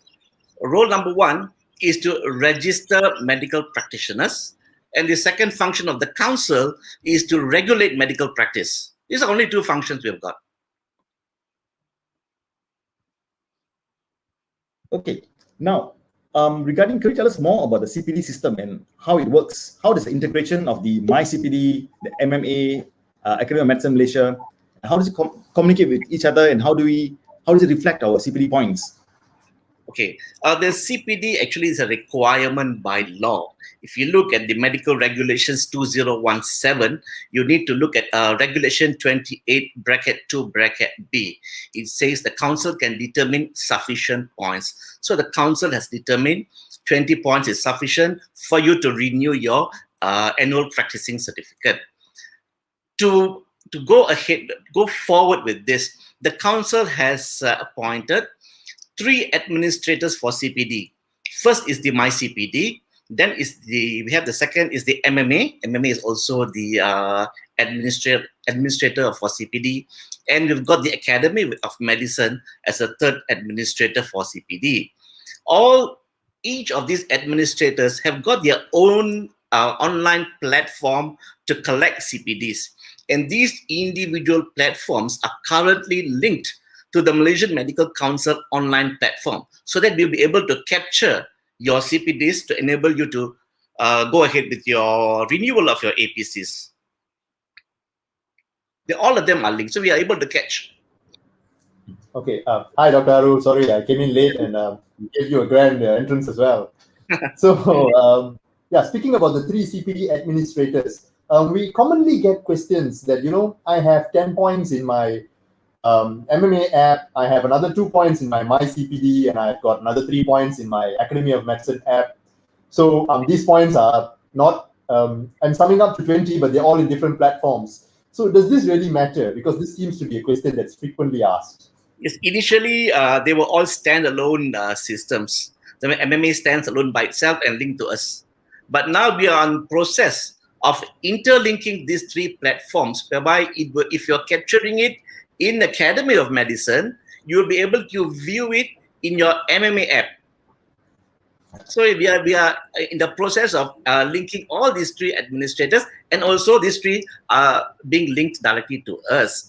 But we have a certain technical glitches, because each of these individual platforms has got different source code. So there are different standalone platforms. So this is how so our IT systems are talking to each other. The way forward is to link all the 3 platforms and also to the Malaysian Medical Council for ease of process of APCs. Okay, very clear. But at the moment, all 3 platforms communicate with MMC, although some of them do not communicate among themselves. So yes, even if you have points in the 3 platforms, MMC being the main body will be able to detect the 20 points for the renewal of it. You can log in into the MMC website merit system, and when you apply for your APC, you'll be able to see your points there already now. Okay. Yes, mentioned the word merit system. So let's go on to that question. MMC merit system is a new kid on the block. So Dr. Arul, can you tell us what is the MMC merit system and what are the features? What all can be done using this new kid on the block? Okay, MERITS is MERITS, Medical Registration Information Technology System. This is a platform. It's a tool to enable us to process documents, process registration documents. You see, even when you start your housemanship, from your provisional registration onwards, everything is submitted online. Those days when we applied, everything was manual. We need to write forms, go physically and submit to the medical council those days. But now, for the ease of process, everything is online. So you upload your documents, upload your degree, upload your transcripts, upload your conduct certificate. Let us process. We'll process it and get it approved for you. And you can download all our e-certificates. You can download it at the convenience of your home. So for your provisional registration, your full registration, your temporary practicing certificates for foreigners coming in, we also can have the letter of good standing, the whole process, any application which has to do with a practitioner and the Malaysian Medical Council is now done through an online system for the ease of business. Okay. I know there's some difficulty for some people in accessing the system, yes. Even sometimes we also find it difficult. There are problem glitches here and there. But as we are going along this 1 year, 2 months, we've implemented this new merit system. I think most of the glitches have been sorted out, and everyone's APC for the year 2021 has been cleared. All new systems will have some teething problems, so I think that is absolutely acceptable. And I also remember those days having to go to the court to get our APCs and all translated in English. But nowadays it's so simple; it's just at the tip of our fingers through the merit system. Yes, and if you look previously, if you had lost your full registration certificate, you need a police report, you need a statutory declaration, a lot of issues. Now you don't need, you just go log on to the merits, download how many copies you want to download. I think it's a fantastic system in place. So even our APCs are applying online to the merit system. Now, what are the prerequisites for the annual APC renewal? Could you tell us more about that? Okay, APCs, the requirements are stated in Medical Regulations 2017, Section 28, bracket 2, bracket A and B. Two sections are there. 28.2A refers to professional indemnity. 28.2B refers to CPD points. With regards to indemnity, who requires indemnity? For those working in the government sector, the KSU has issued a letter whereby the ministry will indemnify your practice. During your practice, whatever you do, is you are indemnified by the government of Malaysia. These are for government doctors practicing in the government facility. But if there is a government doctor who is doing locum outside the government facility, then he will require a professional indemnity for him to apply for an APC. Those from the universities, we have got professors and lots of people in the universities where they do have indemnity. They've got a group cover. So this group cover, they have listed all the names of their professors, assistant professors. So they are all fully indemnified by the university group cover. Those in a solo practice, single practice, or group practice as a GP, well, they can apply with the various indemnifying medical providers are there, those providers. Okay, and what are the consequences of leaving government service before completing compulsory service as a contract MO? And this is going to be something that's going to come up very often because, as you know, because of contract MO status, some of them, they may leave even before compulsory service because they're looking at other options, other career alternatives and pathways.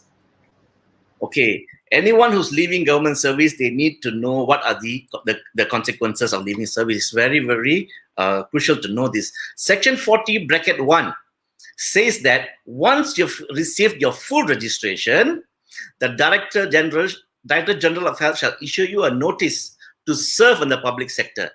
So the DG will issue you a notice to serve in the public sector. That is 40 bracket 1, to serve.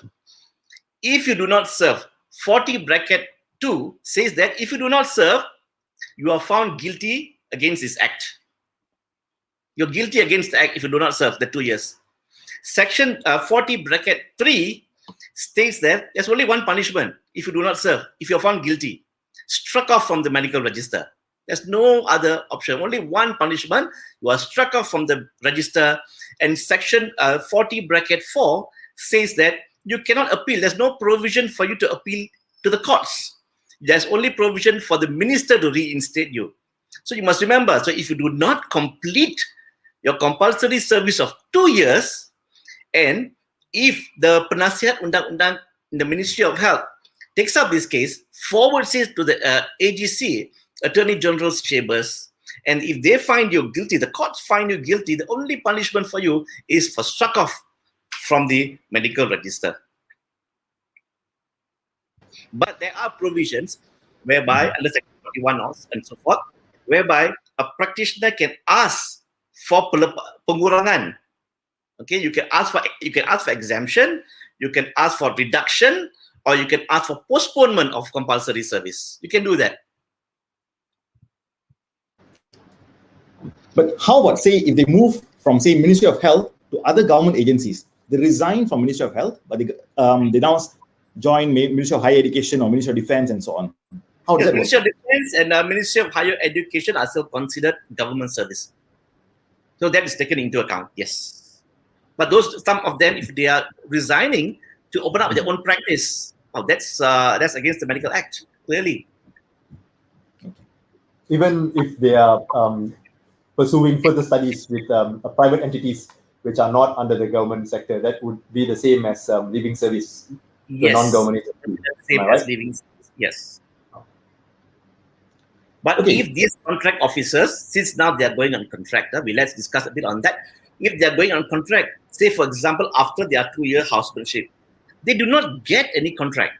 They are not offered a contract for 6 months. If they can prove they have not been offered a contract, then they can write into the medical council and which proves saying that I have not been offered any contract for the past 6 months. Therefore, I would like to have a waiver on the compulsory service. That can be considered. The council will then forward that to the minister for approval. Yes.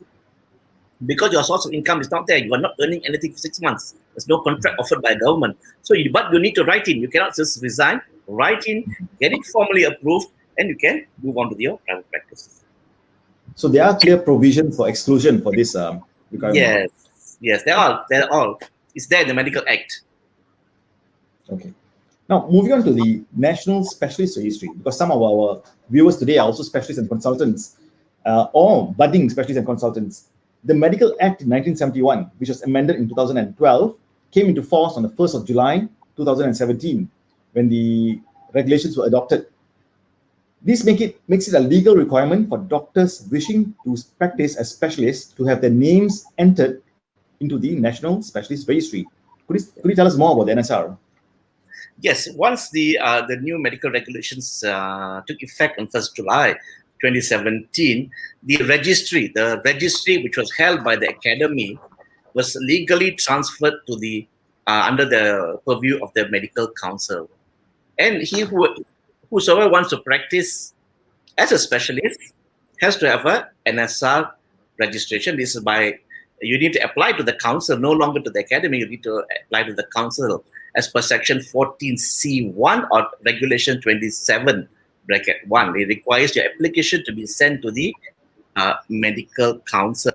So now, although the medical council is the legal guardian of this particular registry, and since it's only about 2-3 years since we have been corporatized and the registry has been transferred to us, we are still sorting out things. So the academy is still helping us in processing this application. So as you know now, your application, you still send it to the academy, but we've got an MOU with them, so it's sort of an outsource to the academy for a period of 3 years. Okay, Dr. Arul. What about some members frequently ask us, do we need 100 points over a matter of 5 years to renew the NSR registration? Can you please tell us what's happening about this regulation? Okay, when these CPD points, we've got a committee for CPD. Yeah? So when these CPD points were being started out, I was there from the council right from the beginning. The initial suggestion was for 20 CPD points for general practitioners and medical officers. And the 40 CPD point, that is 20 from core and 20 from non-core. These are for specialists. This was initially proposed by the committee and various members. But during deliberation and all that, finally they decided, we'll keep it at 20 points for a few years. Let everybody get on board. Let everybody get into the habit of collecting the CPD points. So once they get into the habit of collecting 20 CPD points, then they can tighten the screw later on for specialists to make it core and non-core. For now, it's only 20 points. No 100 points, 20 points across the board. Specialists, non-specialists, everyone across the board, 20 points.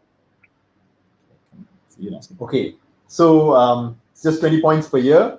And let's make it clear, there's no longer 100 points in 5 years for renewal of NSR registration. Loud and clear.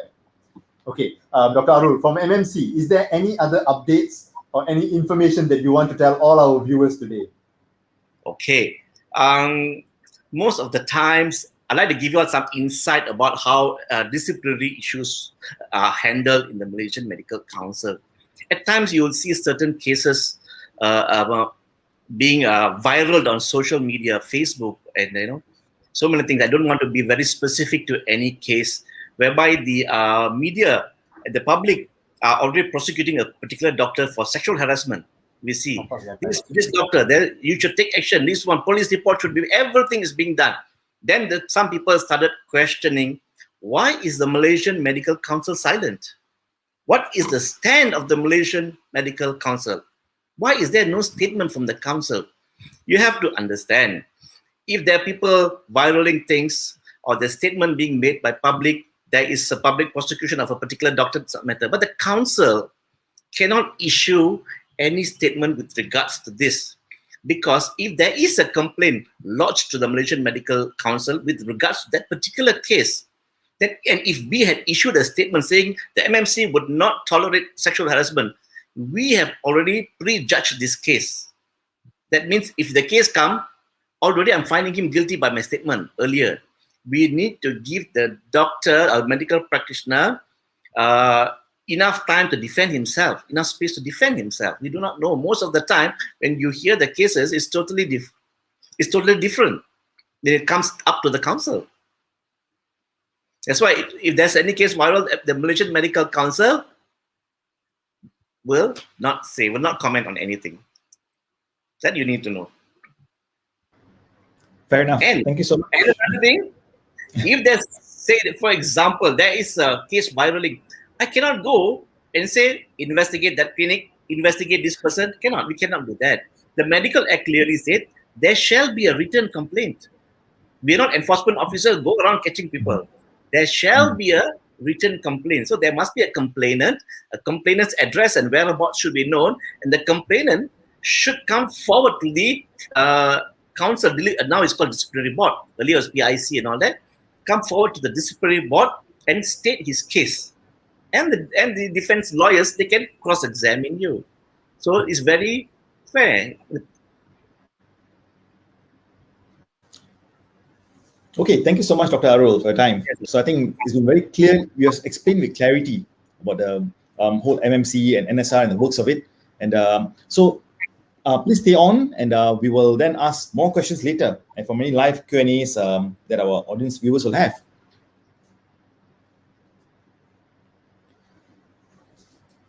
We will be compiling questions for the live Q&A, so please keep them coming onto the AHA slide platform. So I'll just share with you how to get onto the AHA slides for those who just joined in recently. So please log into the link above or scan the QR code. So you can ask your questions, you can rank questions as well. All right, so any popular questions, we'll then pick and choose the questions that are relevant.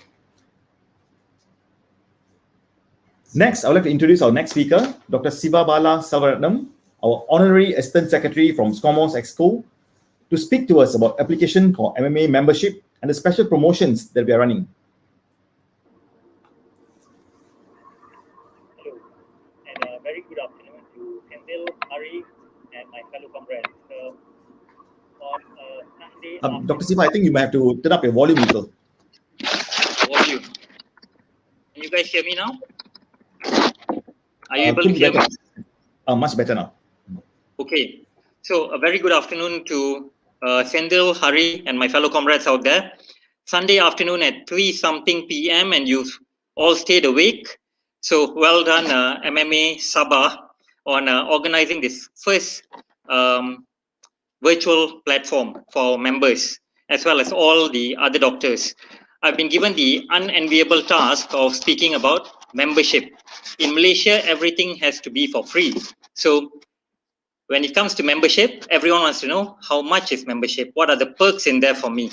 Dr. Hari, can I just ask, out of all the members who have signed in today, right, how many are members? All the participants who have signed up today. Shall we put in a poll or? Sorry, can't hear you. I'm not able to hear you. Oh, okay, sorry. Yes, we'll do a poll on that. So members who have not logged in yet to the AHA slides, please do so now. So, and take part in the live poll. Okay, are you currently an MMA member?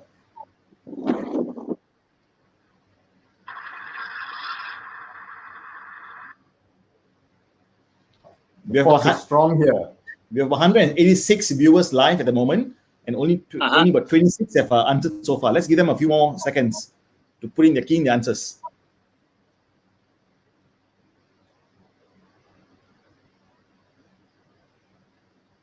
So there were about 900, close to 1,000 doctors who actually registered online at our SCOMOS forum Google form to register interest. Okay. Out of those, about 50 or 60, 55% of them were non-members. So yeah, quite a big crowd of non-members in that group who registered. But surprisingly, the majority here today seem to be members, unless they signed up over the last few weeks to be eligible for the membership promo. And can I ask, did you all do a survey as to how many might be interested to become members when you put out the questionnaire with regards to all your non-members who signed up for this virtual forum? how many wanted to then come on to sign up to become members? You're right. We asked them a question of those who are non-members, how many of them would actually like to sign up for membership? And it's a whopping 84% of them actually said they were interested to sign up for membership. So not sure whether it's because of the content that we're delivering here, or is it because of the promotional material that we're offering, the scrubs as well as the USB drives. But yeah, 84% of them. Okay, so let me get on with what I've been tasked to do this afternoon. Shall we ask the current members or non-members here today, how many of them would like to sign up? These are for the current non-members who are here today, the viewers.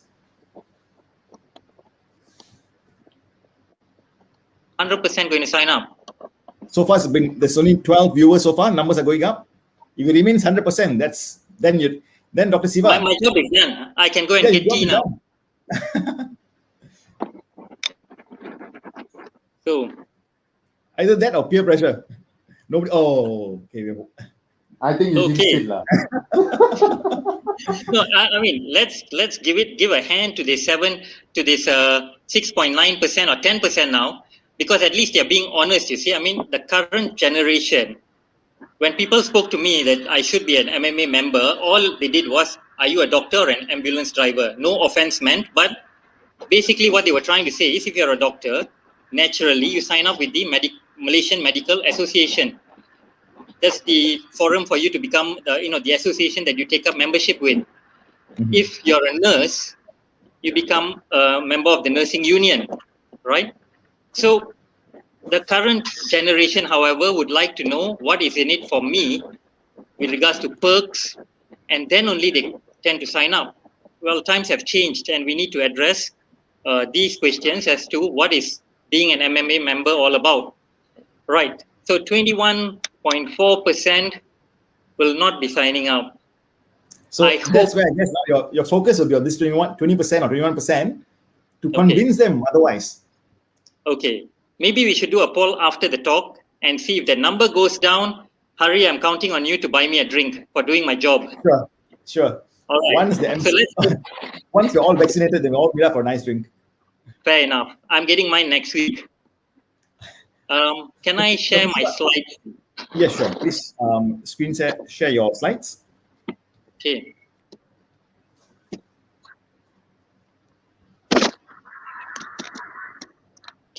Am I already on can you see a black screen?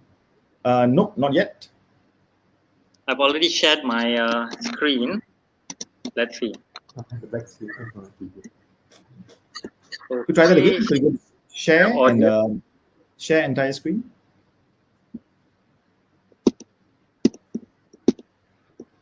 Okay, and share.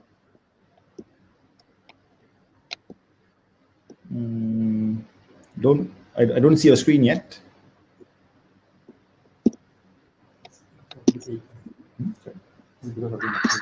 Okay. That's okay.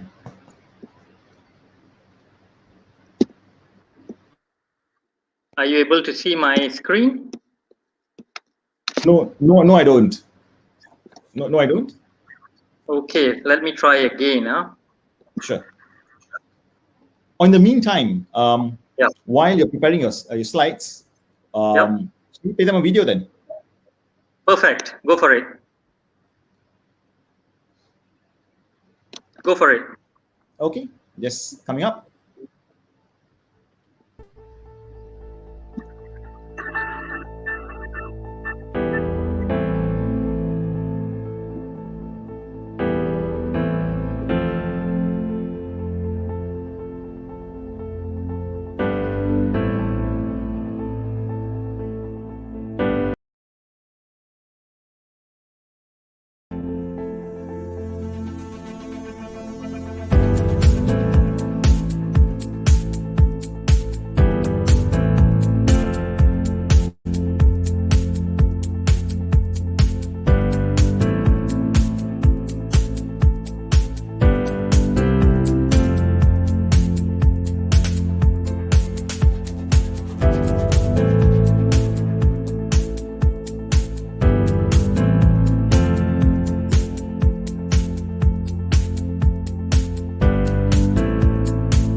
Okay, Dr. Siva, do you like to put it on full screen?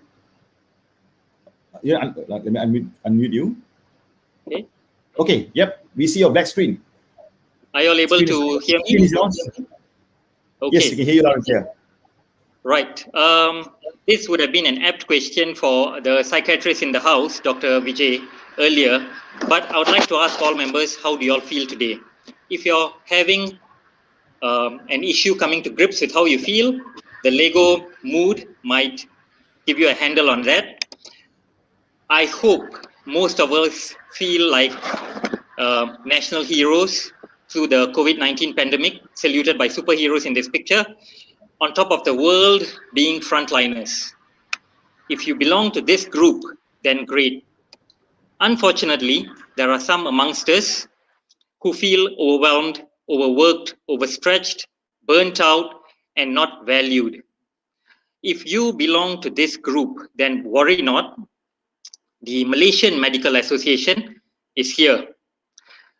For the Google generation, if you type in MMA, you'd be taken to mixed martial arts, and that's not where we belong, right? The MMA, or Malaysian Medical Association, by and large is made up of government doctors as well as private doctors. That means all doctors. If you are on the government side of things, then you belong to SCOMOS, which is the section concerning house officers, medical officers, and specialists, all strata of government doctors. And the private side, it's the PPS, private practitioner section. All this has already been very nicely put on that video earlier by Dr. Vale and his team, our achievements over the years. We've got 2 representatives on Majlis Bersama Kebangsaan. And these pictures again are available on our MMA SCOMOS Facebook page, as well as the MMA website, mma.org.my, our YouTube channel, Instagram, you name it, we're there. An experience of a lifetime awaits.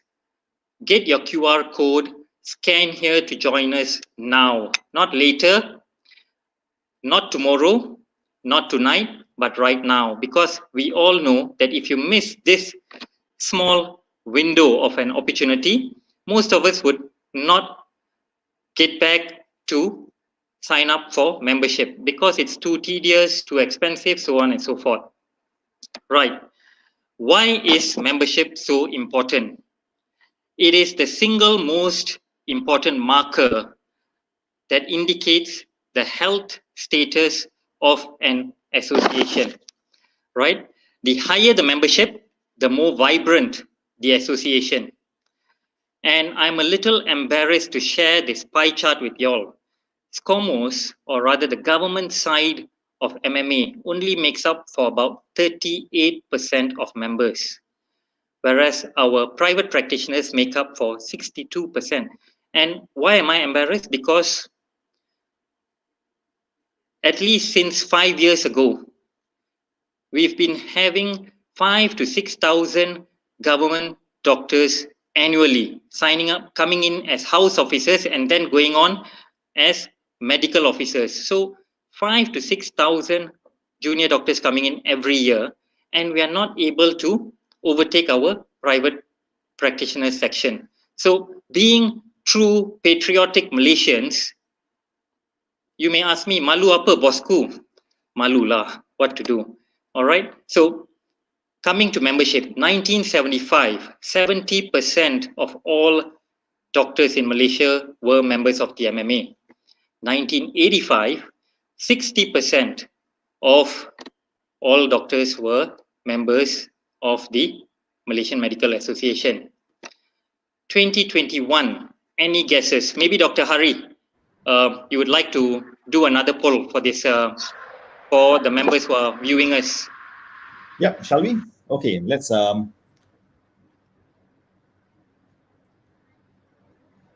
okay, this the sorry, it's supposed to be 2021, not 2020, but still these are the No, current 2020 is answers. about the same. It's about the same. Just go ahead. 2020 Okay. is fine. Yeah. So the first one in blue is 40%, yellow 30%, green 20%, and 10% is in pink. So let's see what are the majority, what we feel our representation is. Right. So while you all are clicking in those answers, the next slide, we are talking about terms and conditions for MMA membership promo, the eligibility criteria to get your freebies. All right.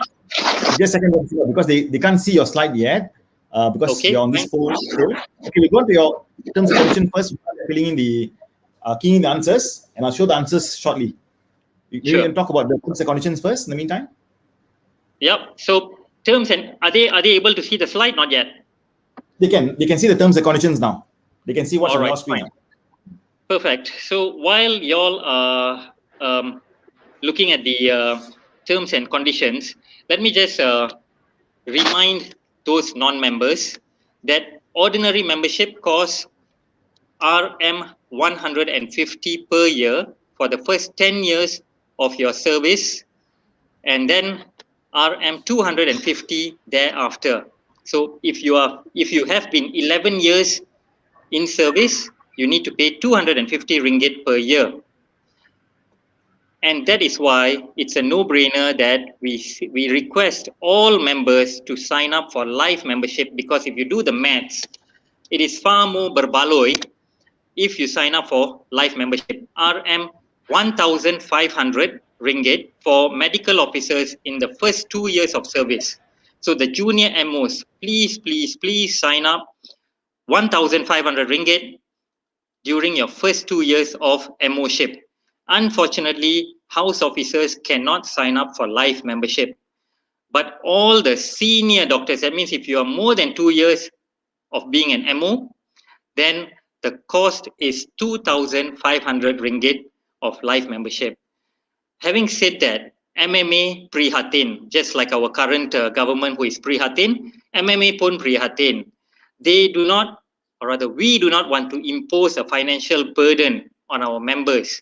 So you do not need to make a one-off payment of 2,500 or even 1,500 right into membership, and it can be split up into 10 payments. So for our junior members, first 2 years of MO-ship, 150 ringgit per month for 10 months, and you become a life member. For those who are after 2 years of MO-ship, 250 ringgit per month for 10 months, and then you get all the benefits of a life member. Please note that in order to sign up for life membership, you need to be an ordinary member first. You cannot have a lapsed membership. Then you need to once again be an ordinary member and then only sign up for life membership. For those of you with spouses who are also doctors, there's a deal sweetener, RM 1,250 for your spouse if she or he is also a doctor signing up for life membership. So there's a discounted price. All right. So what are you guys waiting for? Membership privileges. Berita MMA is a monthly e-journal where everything regarding our fraternity, CME on Mark Your Diary, and everything else regarding our fraternity, job opening, whatever have you, is featured in the Berita MMA monthly e-journal. With regards to insurance, as Dr. Arul clearly spelled out, medical indemnity is going to become a big thing. It's already a big thing. Litigation is on the rise. So please sign up to MedDefend and MPS according to your risk profile. As for personal accident, the minute you sign up to become an MMA member, we are covered for RM 50,000 ringgit. Okay, up to 50,000 ringgit just by being an MMA member at no extra or additional cost. Personal accident for all MMA member, personal accident coverage. Medical Journal of Malaysia for everyone intending to publish. As most of us are aware, if you do not publish, you perish. So MJ of Malaysia, MJM, is the place to be. Annual General Meeting, my favorite privilege of all. So what's so great about the AGM, Perintah Am Bab C, right? MMA is one of the associations that is entitled for unrecorded leave di atas budi bicara Ketua Jabatan. So, for those of you who have yet to come for our AGM, please do, then you would experience what I'm talking about. Unrecorded leave di atas budi bicara Ketua Jabatan, 20 CPD points at a very reasonable rate compared to other 3-day national events. Okay, if you can show me one other national event which charges less than the Malaysian Medical Association for the 3-day event, giving you 20 CPD points, I'll buy you a drink, or I'll buy you a meal at the next AGM that we meet up. All right. It's all about camaraderie, and usually a great door gift or goodie bag awaits. So my question to you all is, if you have not scanned the QR code, apa lagi Dr. Mau? All right. The MIM CPD online, free access for members, CME invitations or webinars, free of charge. CPD points, already covered that. Accommodation at the heart of KL, etc., etc., etc.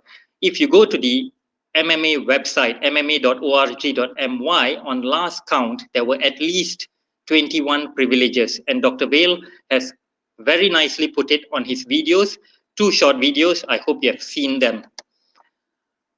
The MMA app is a one-stop center which consolidates all your CPD points as well as events that are ongoing in the MMA. You can download it for free. Whether you're a member or not, you can download it on App Store as well as Google Play. MMA corporate partners, already done that, right? So amazing deals on all leading brands such as Proton, Honda, BMW, Mercedes, Volkswagen, and even our very own flying car, Malaysian made, once we get there in the very near future. Corporate rates for Air Asia, Malindo Air, Deal Sweetener, Inside Scoop 10%, and many other hospital stay. More corporate partners and deals. All you have to do is show your MMA membership proof from the MMA app. MMA Help Doc. We all know that mental health is a serious issue now. Burnout is very real. Back in 2019, Public Health Malaysia published that 1 in 3 doctors are being burnt out, and our DG, Dato Tan Sri, Dr. Noor Hisham, also echoed a similar sentiment. 1 in 3 doctors being burnt out. Very real. That was pre-COVID-19 pandemic. Now, I'm sure it's much worse. MMA has done our part in introducing Help Doc since 2017. Please take down those mobile number, office telephone number, as well as the mobile number. You can email us any time of the day. You can speak to us Monday to Friday, as well as Saturday, 9 a.m. to 1 p.m. Help Doc. Issues affecting government doctors, we all know, long waiting times for house officers, contract doctors, major issue. And if you have been reading the alternative media as well as our national media, MMA has been in the news championing all junior doctors' issues. As for specialists, we are doing our best in trying to get the ministry to be more transparent in the JUSA criteria. Do not hold your breath, but we are working on it. And the more our membership, the greater our representation, the louder our voice. With regards to this slide, I just wanted to illustrate that Malaysia, as we know it, was born in 1957. And MMA is like the younger sibling. The association has been around long, long ago, okay, way before any of us. And I hope it would continue to flourish long after we are gone. So why are you not yet an MMA member? Please sign up now. Some of y'all have said that it's a very tedious process, and that's why, if you have noticed, every scan, every slide that we have put up, there's a QR code there so that you can use your mobile app, take a picture of that QR code and sign up, okay? Some of the issues for not becoming membership is too expensive. All I have to say is, come on lah, 150 ringgit per year.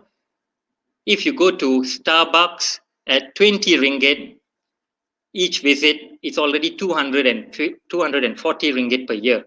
MMA membership, first 10 years, 150 per year. Benefits, far, far, far more. But most importantly, all these are just the icing on the cake. The cake itself is representation, solidarity. Some of y'all said, I never knew MMA existed. Whenever I speak to my son, and when he wants something heard loud and clear, mind you, he's a kid, he would say, in your face. And MMA SCOMOS has decided to get in your face with our WhatsApp blast, Facebook, Instagram, as well as YouTube channel. Okay. Moving forward, Dr. Sendil, our vice chairman, has spearheaded the MMA Financial Planning Series 2021. The first webinar has already gone on free of charge. Excellent response there. The second one has been scheduled for 12th March between 6 to 8 p.m. It has been endorsed by Bursa Malaysia. Now, speaking of financial planning series, I wish that I was privy to all this when I was a junior doctor. Then I would have been a whole lot richer today.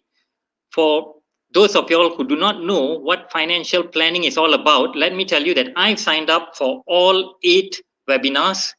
The one I'm looking forward to is the one with regards to real estate. There's this young doctor who has stopped being a doctor because he is worth 15 million ringgit, only 15 million, doing real estate. And he's going to share that on one of his webinars. So my hope is that I can at least have 1 million ringgit by the time I retire. I hope you guys come on board as well. Dr. June Lau, as well as her team, and Dr. June Lau is my fellow honorary assistant secretary in SCOMOS, has gone on to organize Women in Medicine. That quote there by Michelle Obama speaks for itself. And you might be wondering, how come Siva here is promoting that? Well, Siva has dedicated a good amount of his life in obstetrics and gynecology. So you could say that I've been estrogenized over the years, bar that mustache that you see or whatever you call that. So sign on for Women in Medicine. Dr. Vale, our treasurer, is working on cyber sports, right? So this, I shall conclude this session with this picture, which I find fascinating. The light at that end of the tunnel for me, and I hope for you as well. You see, we are walking, that figure that is walking towards the light, and the light at the end of the tunnel through all our challenges is the Malaysian Medical Association. Together, we can improvise, we can adapt, and we can definitely overcome. Please sign up, become a member, and I look forward to meeting you at our AGM. It's not a glitch. 2020 MMA Perak, okay, like Dr. Sendil, I'm also from Ipoh, and a good part of my initial years were in MMA Perak, and I must say, we were really looking forward to organizing the National MMA 2020 last year. However, COVID-19 put a stop to that. Please mark your calendars, 9th to 11th September, National MMA Convention and Scientific Congress is going to be held in Johor. COVID-19 willing, we are all vaccinated and we can all turun padang, have a good year in MMA Johor. 20 CPD points, Ketua Jabatan approved unrecorded leave, and the goodie bag, as well as a great time getting to know one another and fighting for what we strongly believe in. With that, I thank you for your attention. Thank you, Dr. Siva. So we want to know what are the results of the poll, right? So this is what our members think, or our viewers think, are the proportion of doctors that MMA represents in the current time in 2021. So they think, majority thinks 30%. Do you want to tell them the answer? The correct answer, I am again a bit embarrassed, but malu apa bosku, right? So it's 20%. 20%. And at this rate, might I add, Hari and Sendil, at this rate, very soon, maybe in another 5-10 years, we might be featured on not National Geographic, but an episode of Hari Ini Dalam Sejarah. So we need to work on membership. Can I just share a short story that a legend I once knew, the late Dr. Japaraj Robert Peter, who passed on in 2018, a very active member, MMA member from MMA Perak. What he said was, he likened MMA members to the place we live in. If you're not in a gated and guarded community, if you live in the normal housing area, you have all your lorongs, there would be about 15 houses in that lorong. And you have the security guy coming and flashing the light, doing the security service. How many of those 15 houses pay for the security service? Only 3. How many enjoy the benefit? All 15. So 20% pay for the service, and the rest enjoy the benefit. It's funny that Dr. Japaraj did that analogy, but I see a very similar trend among doctors as well. So I hope to prove the man wrong. I hope with all the work that's going on, our doctors would come on board and sign up for MMA membership. Hari, I hope I've earned my drink. The next time we catch up, COVID-19 willing, I'll ask you whether the rest of our participants signed up or not. MMA Sabah, thank you for organizing this great event. A few technical glitches, but that's expected from such a big show for the very first time. Thanks again. Thank you again, Dr. Siva. So just taking off from your nice slides there, one of our events that's very close to my heart is the MMA Financial Planning Series. So the MMA Financial Planning Series is basically a series by MMA to help its members and non-members to flourish financially, right? So please visit our website, https://mmafps.com, right? And you will, everything stated on the website. You can go through the website, and I am just about to announce that there is an additional promo for everybody who's with us today. So if you look on that website, if you are a member, you get 50% off. So at the moment, there are 8 webinars. We look at share market, we look at real estate investment, we're looking at mutual funds, exchange trade funds, we're even looking at medical protection and various other topics when it comes to financial planning. So normally members get 50% off, non-members pay the price on the website. But for today, just because you've spent your Sunday afternoon with us on this MMA SCOMOS virtual forum, you will get an extra additional discount. When you check out, just use this promo code MSVF member for members or MSVF non-member for non-members. Just because you're a non-member doesn't mean you don't need a promo code. Because after listening to Siva's talk, I know all of y'all are going to become members. So this promo is only till tonight at 11:59 p.m. So please log on, check us out on the website, https://mmafps.com, and use the promo code MSVF member for members and MSVF non-member for non-members and find out what's awaiting you. It's definitely better than what's already available to the rest. Okay? So with that, Hari? Thank you, Sendil. So also the state MMA branches have their own way of giving back to members. MMA Sabah and MMA Sarawak offers 100 ringgit cashback to those signing up for live membership. Do get in touch with your friendly state SCOMOS chairperson for more information. You can check out the list pinned on the top of the MMA SCOMOS Facebook page or visit their respective state Facebook or Instagram pages. Now, before we move on to the live Q&A session, a word from our sponsors. And this is the time you can get a nice cup of coffee or a tea, because after that, we'll be moving on to live Q&A.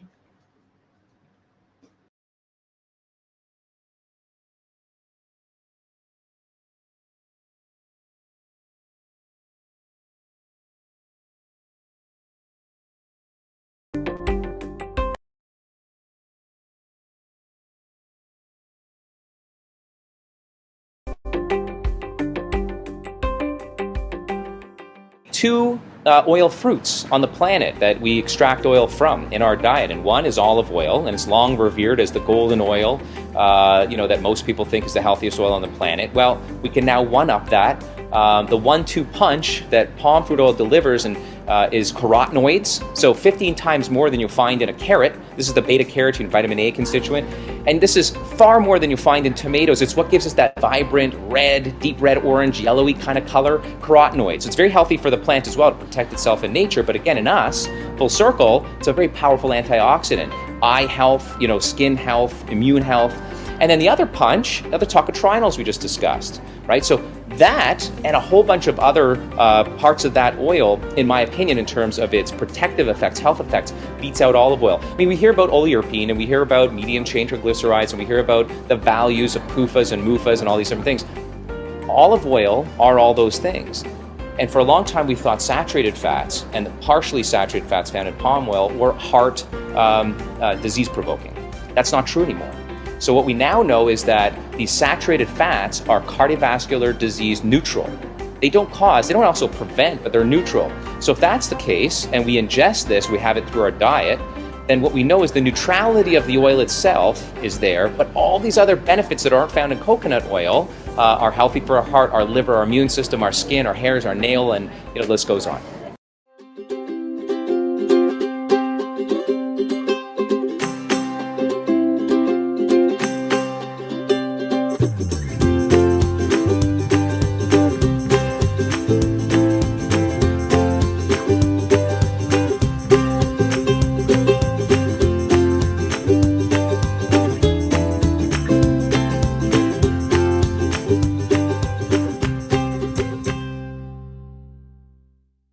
They looked at data from many studies with a total of some 300,000 subjects.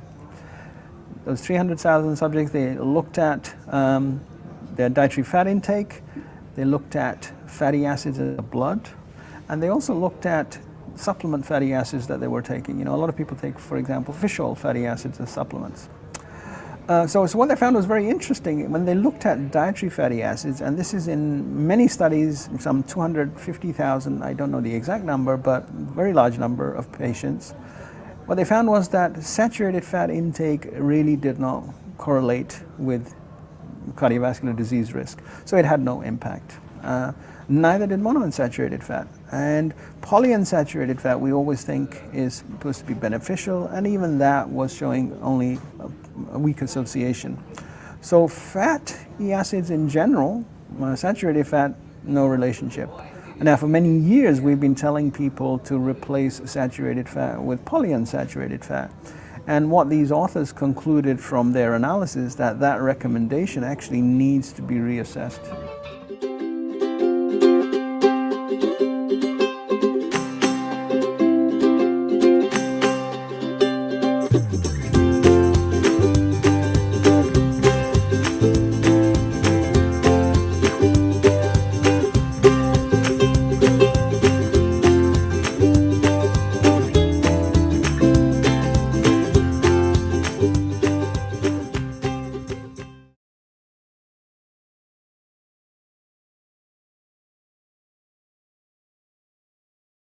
My latest research was a meta-analysis on palm oil and the effect of lipid-related markers. And the result was that, of course, there is a change when palm oil is eaten, but the behavior of palm oil is like the one of the other dietary fats.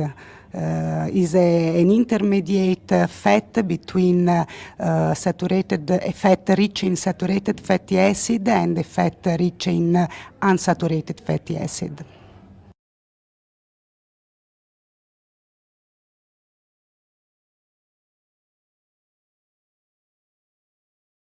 From our study, palm oil is better than trans fat for the biomarkers of cardiovascular disease.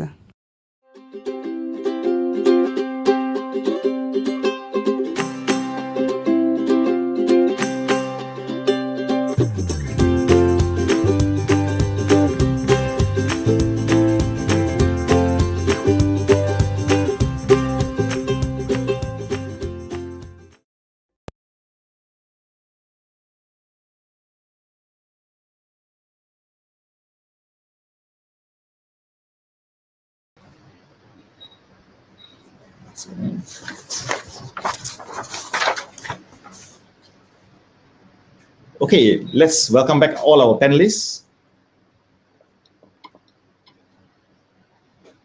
Okay, so now it's going to be an interactive session.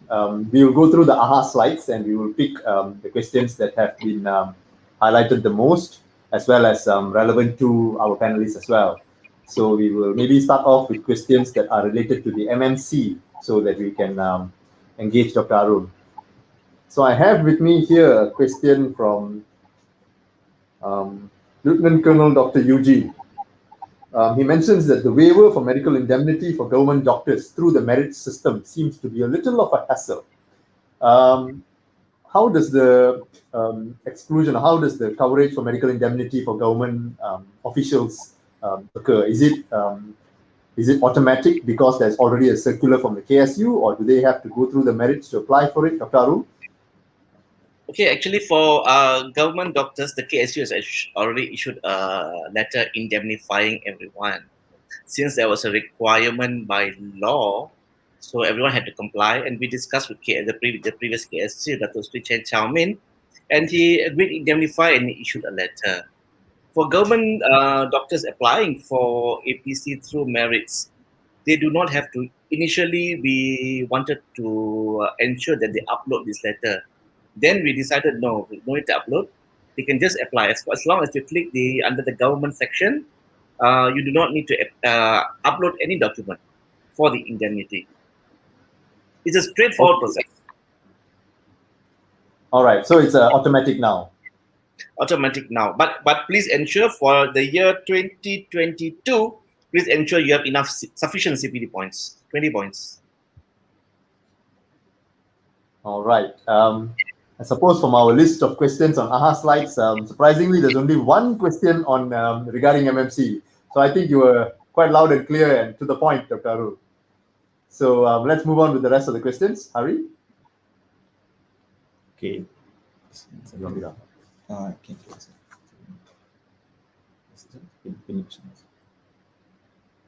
Okay. The next question we have here: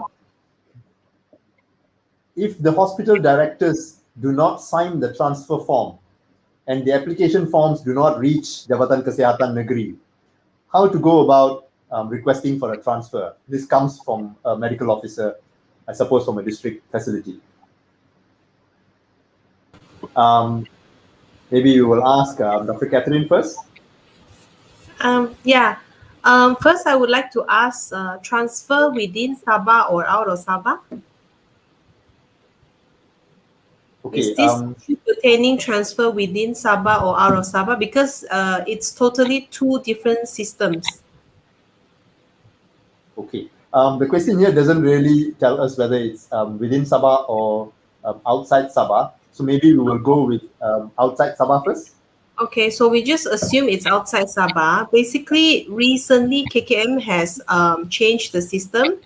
Before this, we were using the manual form.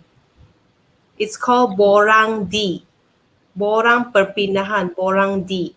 So now on top of the Borang D, the officer will have to apply in Hermes. It's an online online system, Hermes. Basically, just like applying for cuti and all that, they will have to apply the transfer in the system. So I think this solves the issue of the form not being able to send to JKN. Yep, I think then they will still. Do they still need approval from their Ketua Jabatan when they apply? Of course, yes. They need to complete the Borang D. Okay, the Ketua Jabatan needs to sign, and the Ketua facility means to say the pengarah hospital or the pegawai kesihatan kawasan still needs to sign the form. And then they will have to upload this form in the Hermes while at the same time apply perpindahan through the Hermes. Yeah, so then the Hermes system will be approved by our Timbalan Pengarah Kesihatan Negeri, and then it will automatically be directed to KKM site for meetings and all the approval on the transfer request. Cannot hear, doctor. Cannot hear. Sorry, small glitch there. Okay, I think the question also mentions, as you rightly said, they need to fill up the Borang D and upload it into the Hermes. Correct. What if their Ketua Jabatan or Pengarah Hospital refuses to sign the Borang D, but they have fulfilled the requirement to request for a transfer? I think that's what they want to know. What else can they do? Okay, as I mentioned just now, it's very hard for me to say why the Ketua Jabatan does not allow them to transfer at the time, because the Ketua Jabatan will plan with them. One of the, I think the most common reason is because too many officers plan to travel at the same time. So as I said in the earlier, it will be very disruptive for the service, as the new ones not yet come, and then they will have to time to train the new ones. As such, we do not encourage a lot of officers apply to travel at the same time. Yeah, so they will have to discuss back with their Ketua Jabatan in terms of when can they be transferred, because the Ketua Jabatan should discuss and with the medical officers and come up to a agreement saying that when are they going to be transferred. So at least they have a hope and knowledge of when it's going to happen. Okay, so I think the key word here is engagement with the Ketua Jabatan or the Pengarah Hospital to find out when and how and why don't they want to sign the transfer. The second question is pretty much similar to the first. We will ask the JKN Sarawak team. Many of our MOs have been here for nearly 3 years. Pengarah has refused to sign the transfer, saying that there are no replacement MOs. But Pengarah doesn't seem to have requested for further MOs as well. As MOs, what can we do? From the Sarawak team? Dr. Khairul? Dr. Khairul?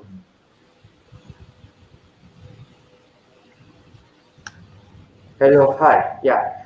For Sarawak, usually the doctors will inform us immediately if they're more than 2 years, and then we will place them.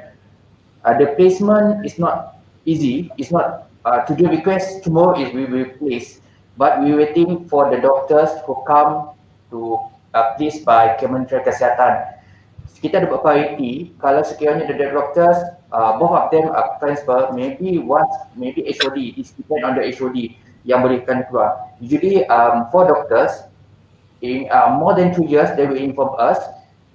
For hospitals or clinic kesihatan in district area, we understand that hospital in district area is only 5 MOs or 3 MOs. It's quite difficult for them, and then we give them the more MOs so that the senior MOs will come out and transfer to the other place. And then for big hospitals with that department, it depends on the head of department to choose and allocate untuk gunakan balik Houseman MO yang kita bagi. For example, hospital besar kita bagi 12 orang, 10 orang, something like that. Hospital directors akan bagi dia penempatan depend on the kekosongan apa yang berlaku. So far for Sarawak, after more than 2 years, usually Dr. Azin akan tengok dan kemudian kita akan perkenankan pergi kepada kementerian. Selalunya kita so far tak ada masalah. Okay, I think quite clear. And we have another question here. Those who did housemanship in Sabah or Sarawak, from the question it states that they are not entitled to allowance gangguan because they are contract officers. Is this true? I suppose allowance gangguan when they get transferred. As after completing their housemanship and starting off their contract MOship, and then they get a transfer to Semenanjung. I suppose this is when they claim their allowance gangguan, and apparently it doesn't apply for contract doctors. Is that so? Dr. Khairul? Okay. Dr. Yeah. Dr. Catherine, so far saya lihat, yeah. Hello. I think I can show the list of benefits which is entitled for the contract officers. Okay. Do you want to share your screen? Yeah, correct. All right. Share it first.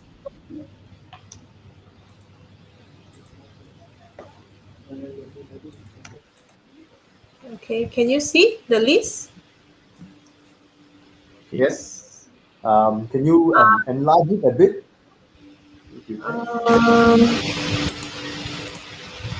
Yep. Nice and clear. Okay, but okay.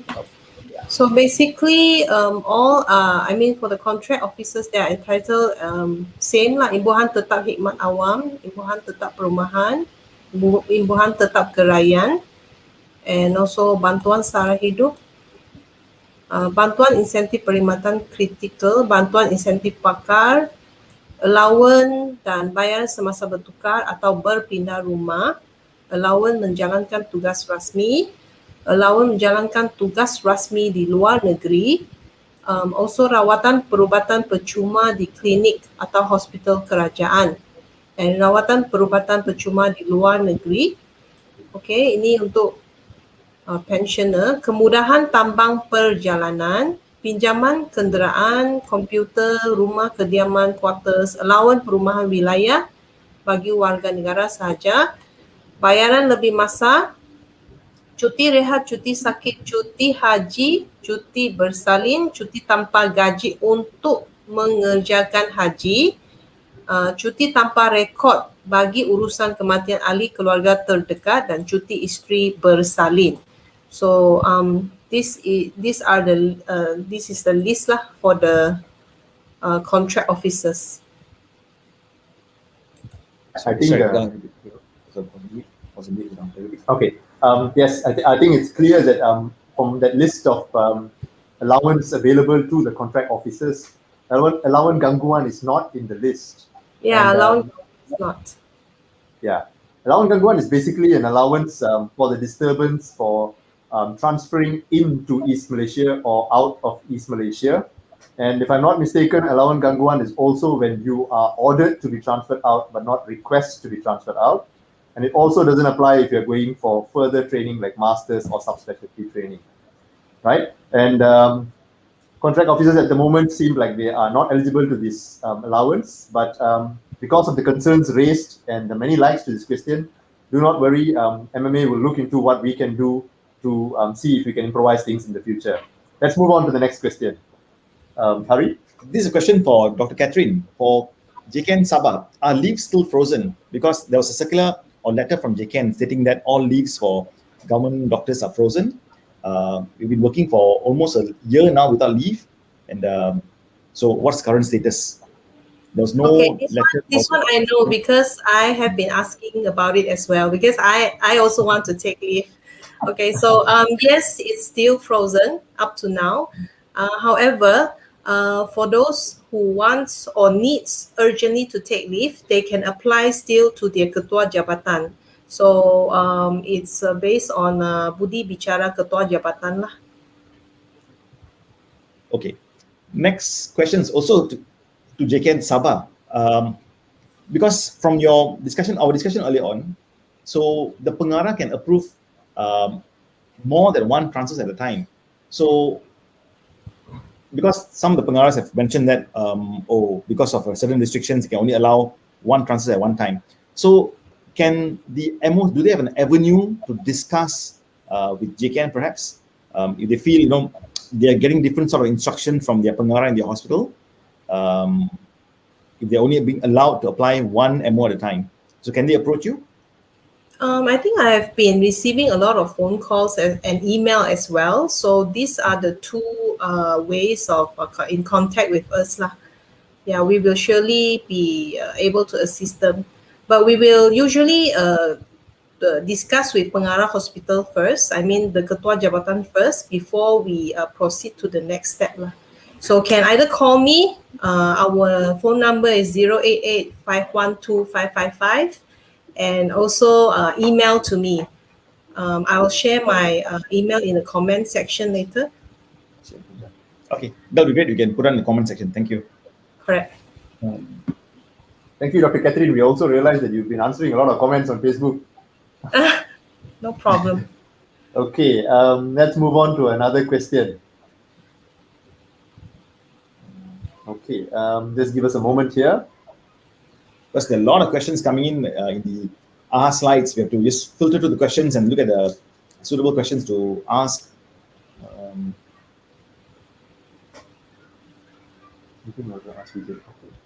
Yeah, there is one question. I think maybe we will bring in our SCOMOS chairman in as well to answer this question, Dr. Vijay.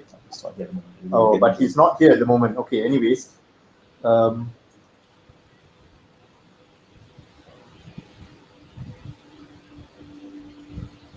One question on CPD points for this forum. I'm sorry, this forum does not carry CPD points because this is not a medical education activity. Okay.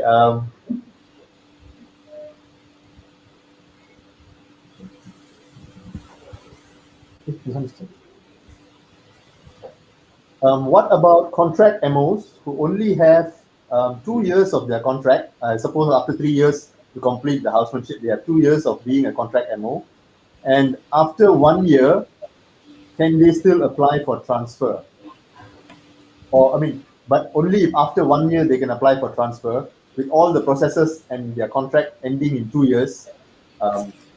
What are your points? What are your opinion about this? So basically, they mentioned that they have 2 years only as an MO, and if they can only apply after 1 year, time is running short.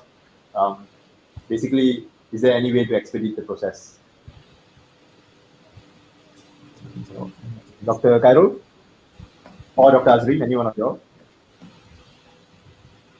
Please unmute yourself, Dr. Khairul. Okay, I think I can answer that one.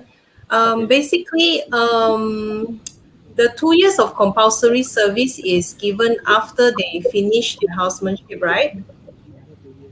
Okay, basically they already have a chance to apply anywhere they want during their 5th posting. Yes, I suppose these are the doctors who initially decided to stay on and after 1 year now decide to go back. That's why I think every time when the doctor wants to be somewhere, they need to think thoroughly about it.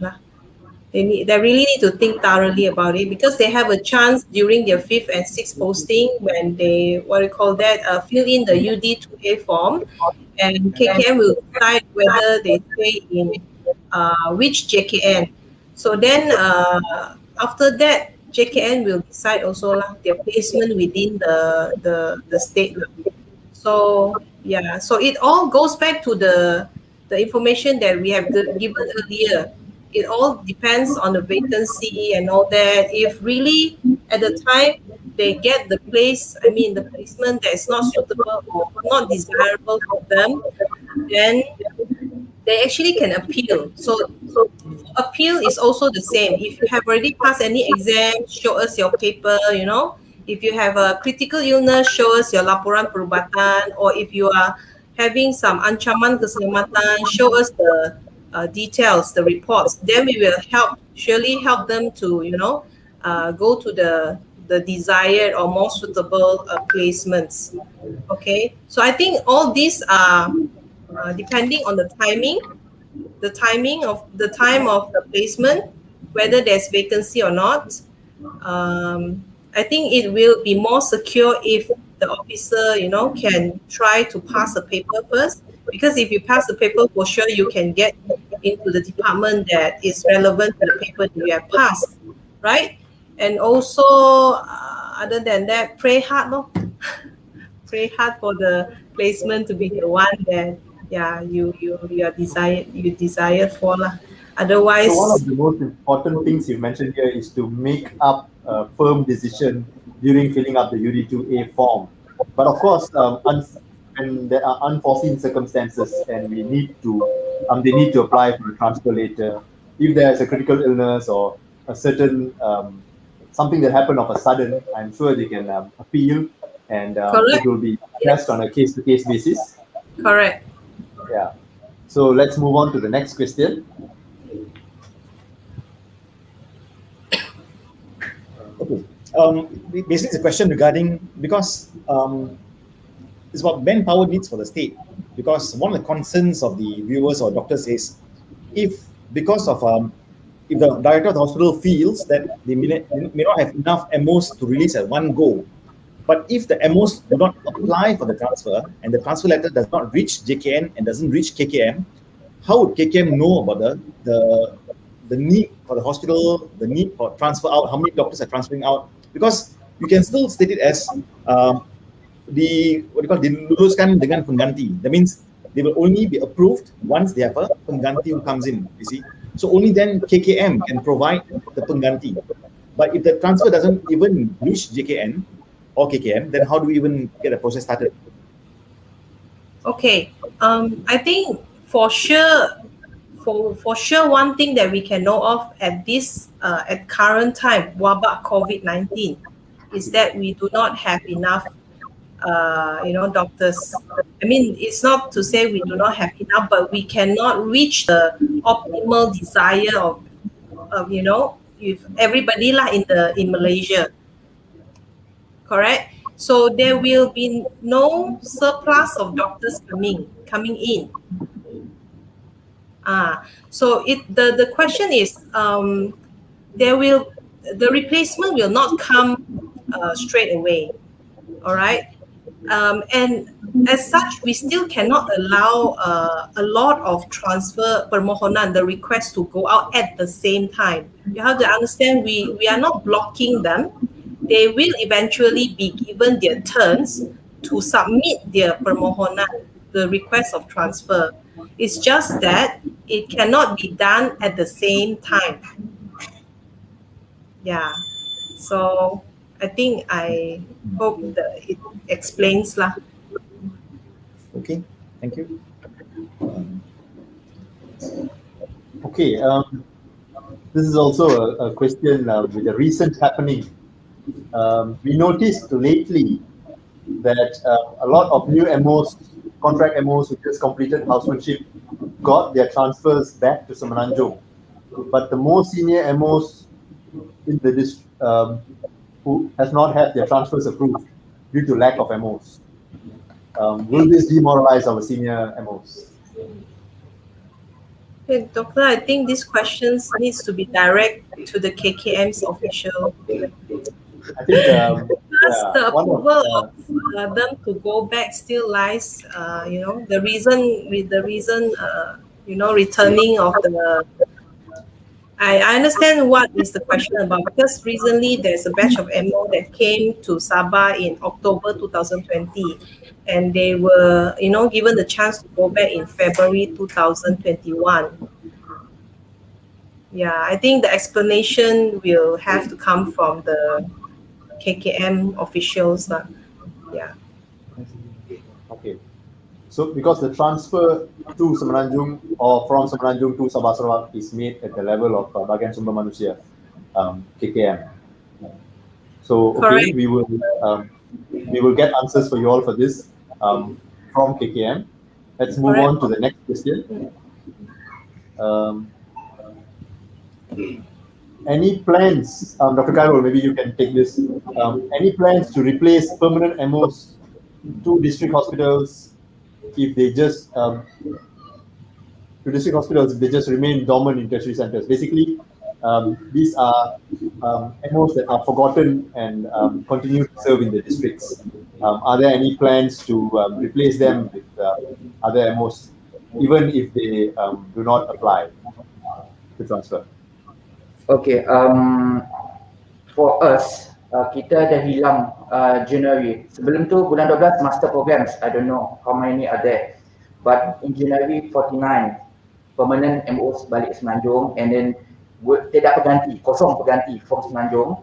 And then bulan 2, which is last month February, 95 of them going back to Semenanjung. Pengganti only 2. For us, it's quite difficult. Even though they send the MO contract, yes, but we want to see the permanent MOs, we want to replace with them with contract. At least the permanent MOs who are served district for 2 years, yes, they're eligible to go to master program, or in the department they have to choose entitled. But as we know that penempatan ke Sarawak ke Sabah is not done by us, it's done by the Kementerian. And then still we will still, that's why we will see the justification for each doctor who has served to Sarawak. For example, external papers pass, okay, you still at least in the department they have to serve in the department. Yang tak ada papers, everything, wish nak ambil plan, everything, susah sikit, kita akan bagi together kesihatan awam and hospitals. Bear in mind, kita ada 500 pejawatan kosong lagi tinggal, masih lagi tidak diisi pun contracts. And then kita tengok lagi penempatan, sekiranya ada kontrak yang dilantik sebagai tetap, kita akan mengisi jawatan tetap mana yang ada kosong for that hospital. Okay. Okay, there's also a question on human resource management within the state. Say contohnya, one of the questions states that kebanyakan chronic MO are usually in the tertiary centers, and the contract MOs are being sent out to the districts. So the question is there a plan for these chronic MOs who are not pursuing papers and not progressing further to be posted to the districts to allow the contract MOs to come over to the tertiary centers for career progression? Is that possible or feasible? Dr. Garo? Okay, for Sarawak, for example, each department, the HOD, head of service, already give the time frame. For example, in pathology, they give for 3 years this person to go masters, at least the experience in the department. If not perform within 2 years, this person will go into other department. And then we will see the effort klinik kesihatan in the town. UD 54, or we call that is a chronic medical officers. Usually we tarik pergi ke distrik suburban lah, klinik kesihatan dekat luar bandar sedikit untuk become residence MO. And then beside that, the senior MO, I think the chronic medical officers, we train is we call that timbalan pengarah or anything in that hospitals to give for more to administrative job. Okay, so there is an avenue for these MOs to be somewhat promoted to a more administrative position and move to the districts to allow space for those keen to progress in their careers to come back to the tertiary centers. All right, thank you. And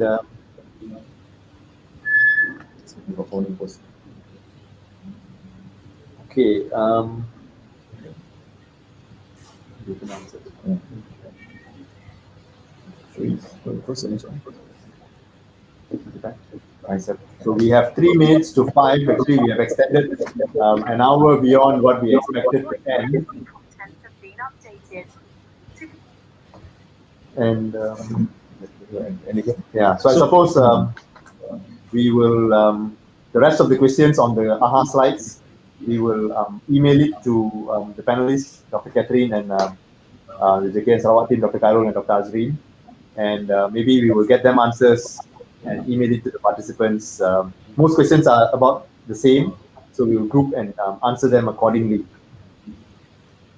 So a big thank you to our panel of speakers for joining us in this very engaging live dialogue session. It was a great opportunity to clarify plenty of issues with our doctors on the ground, that the doctors on the ground are concerned with. We certainly hope that you learned a thing or two about the extra perks and benefits for all government doctors that they can enjoy. And a big shout out to National SCOMOS Excos and the organizing team from MMA Sabah, who have worked tirelessly behind the scenes to put this forum together.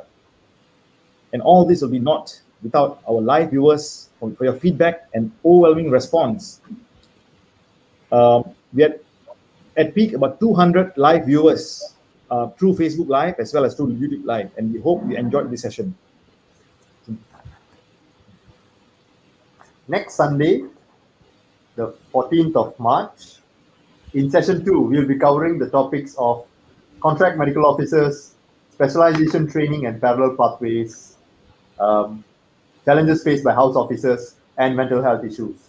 For those of you who feel that you've not had enough, don't worry, we will continue again next week and the week after. It will be 3 consecutive Sundays.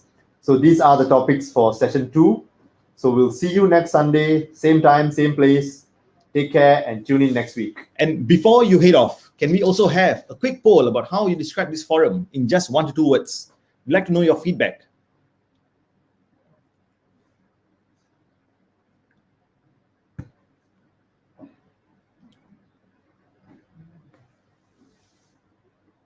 Just describe any feelings that you have about the forum in just 1 to 2 words.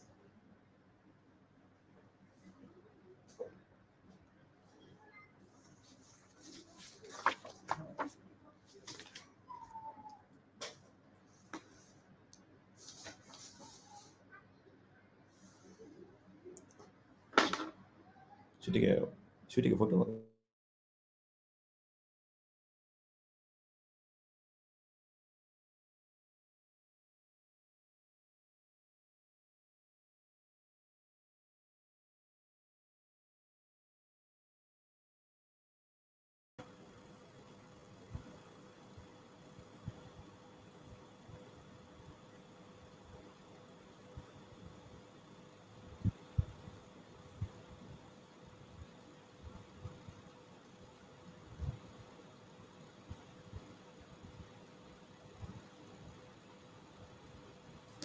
No sound.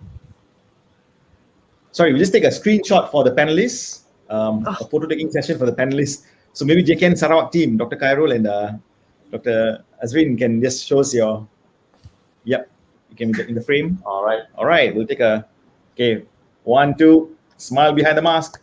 All right. Okay, thank you so much, Dr. Catherine and Dr. Khairul and Dr. Azrin. Thank you. Thank you.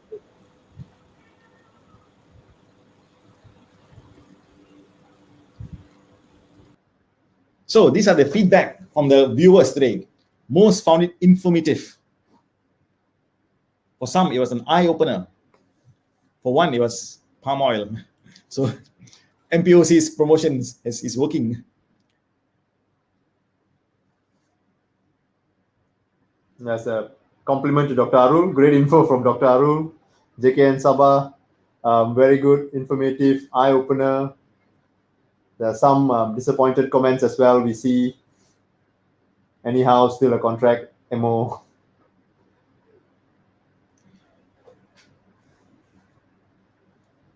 Some people see hope. So with that, shall we call it a day, Hari? Yep. And for those who are signing up for the membership promo, we'll play it once again. It's actually playing at the bottom. It's been playing on and off randomly throughout the forum. Now we just have one last video by MPOC. Do stay on to watch the video as well. All right. Otherwise, we'll catch you during session 2 next week, Sunday at 2 p.m.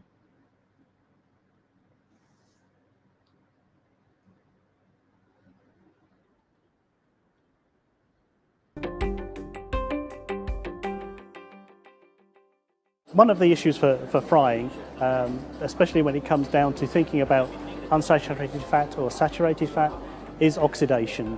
When you heat fat or oil to a high temperature, it will oxidize. You can have antioxidants present to reduce that, but it will oxidize. The oxidation rate, or the amount of oxidation, depends also firstly on the amount of unsaturated fat. So the more saturated fat you have present, the less oxidation you will get.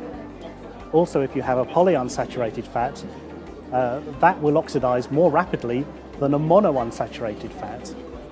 So if you have a traditional sunflower oil, that will oxidize more than a high oleic rapeseed oil or something like that. So if you have saturates in and you have low polyunsaturates, then you end up with less oxidation. And if you consider that, something like a palm olein is ideal for frying because the level of polyunsaturates is very low, while saturates and monounsaturates are at acceptable levels.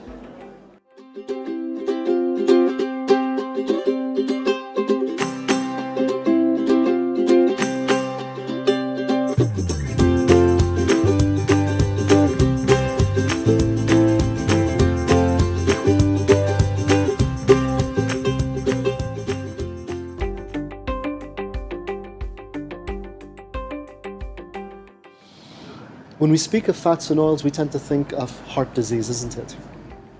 And it's been ingrained in us. You say heart disease, and the first word association comes to mind, fats. It's just an association. Now, on the cancer side, the association is when people think of certain oils, they think that somehow cooking the foods in these oils will create byproducts, will create, I don't want to use the word toxins, but create a change in the quality of the food, that somehow that change causes cancers. So let's address some of those fears by looking at the reality. It's undeniable. Without going into too much of the history of it, we tracked a time where 30 years ago, 40 years ago, there was a movement within the cardiovascular heart health that put its finger on fats are the cause of cardiovascular disease.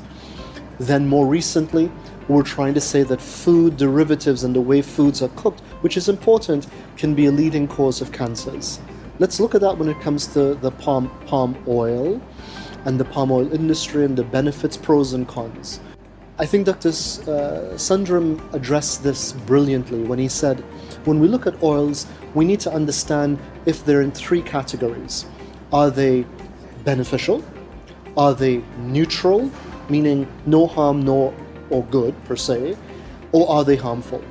And when we look at most oils and fats, most, not all, but most oils and fats, we do find that they're neutral. They're neutral in that in and of themselves, there's no harm associated with it. In fact, there are many times good associated with it. But how we use those oils, the quantity, anything in overconsumption can be unhealthy.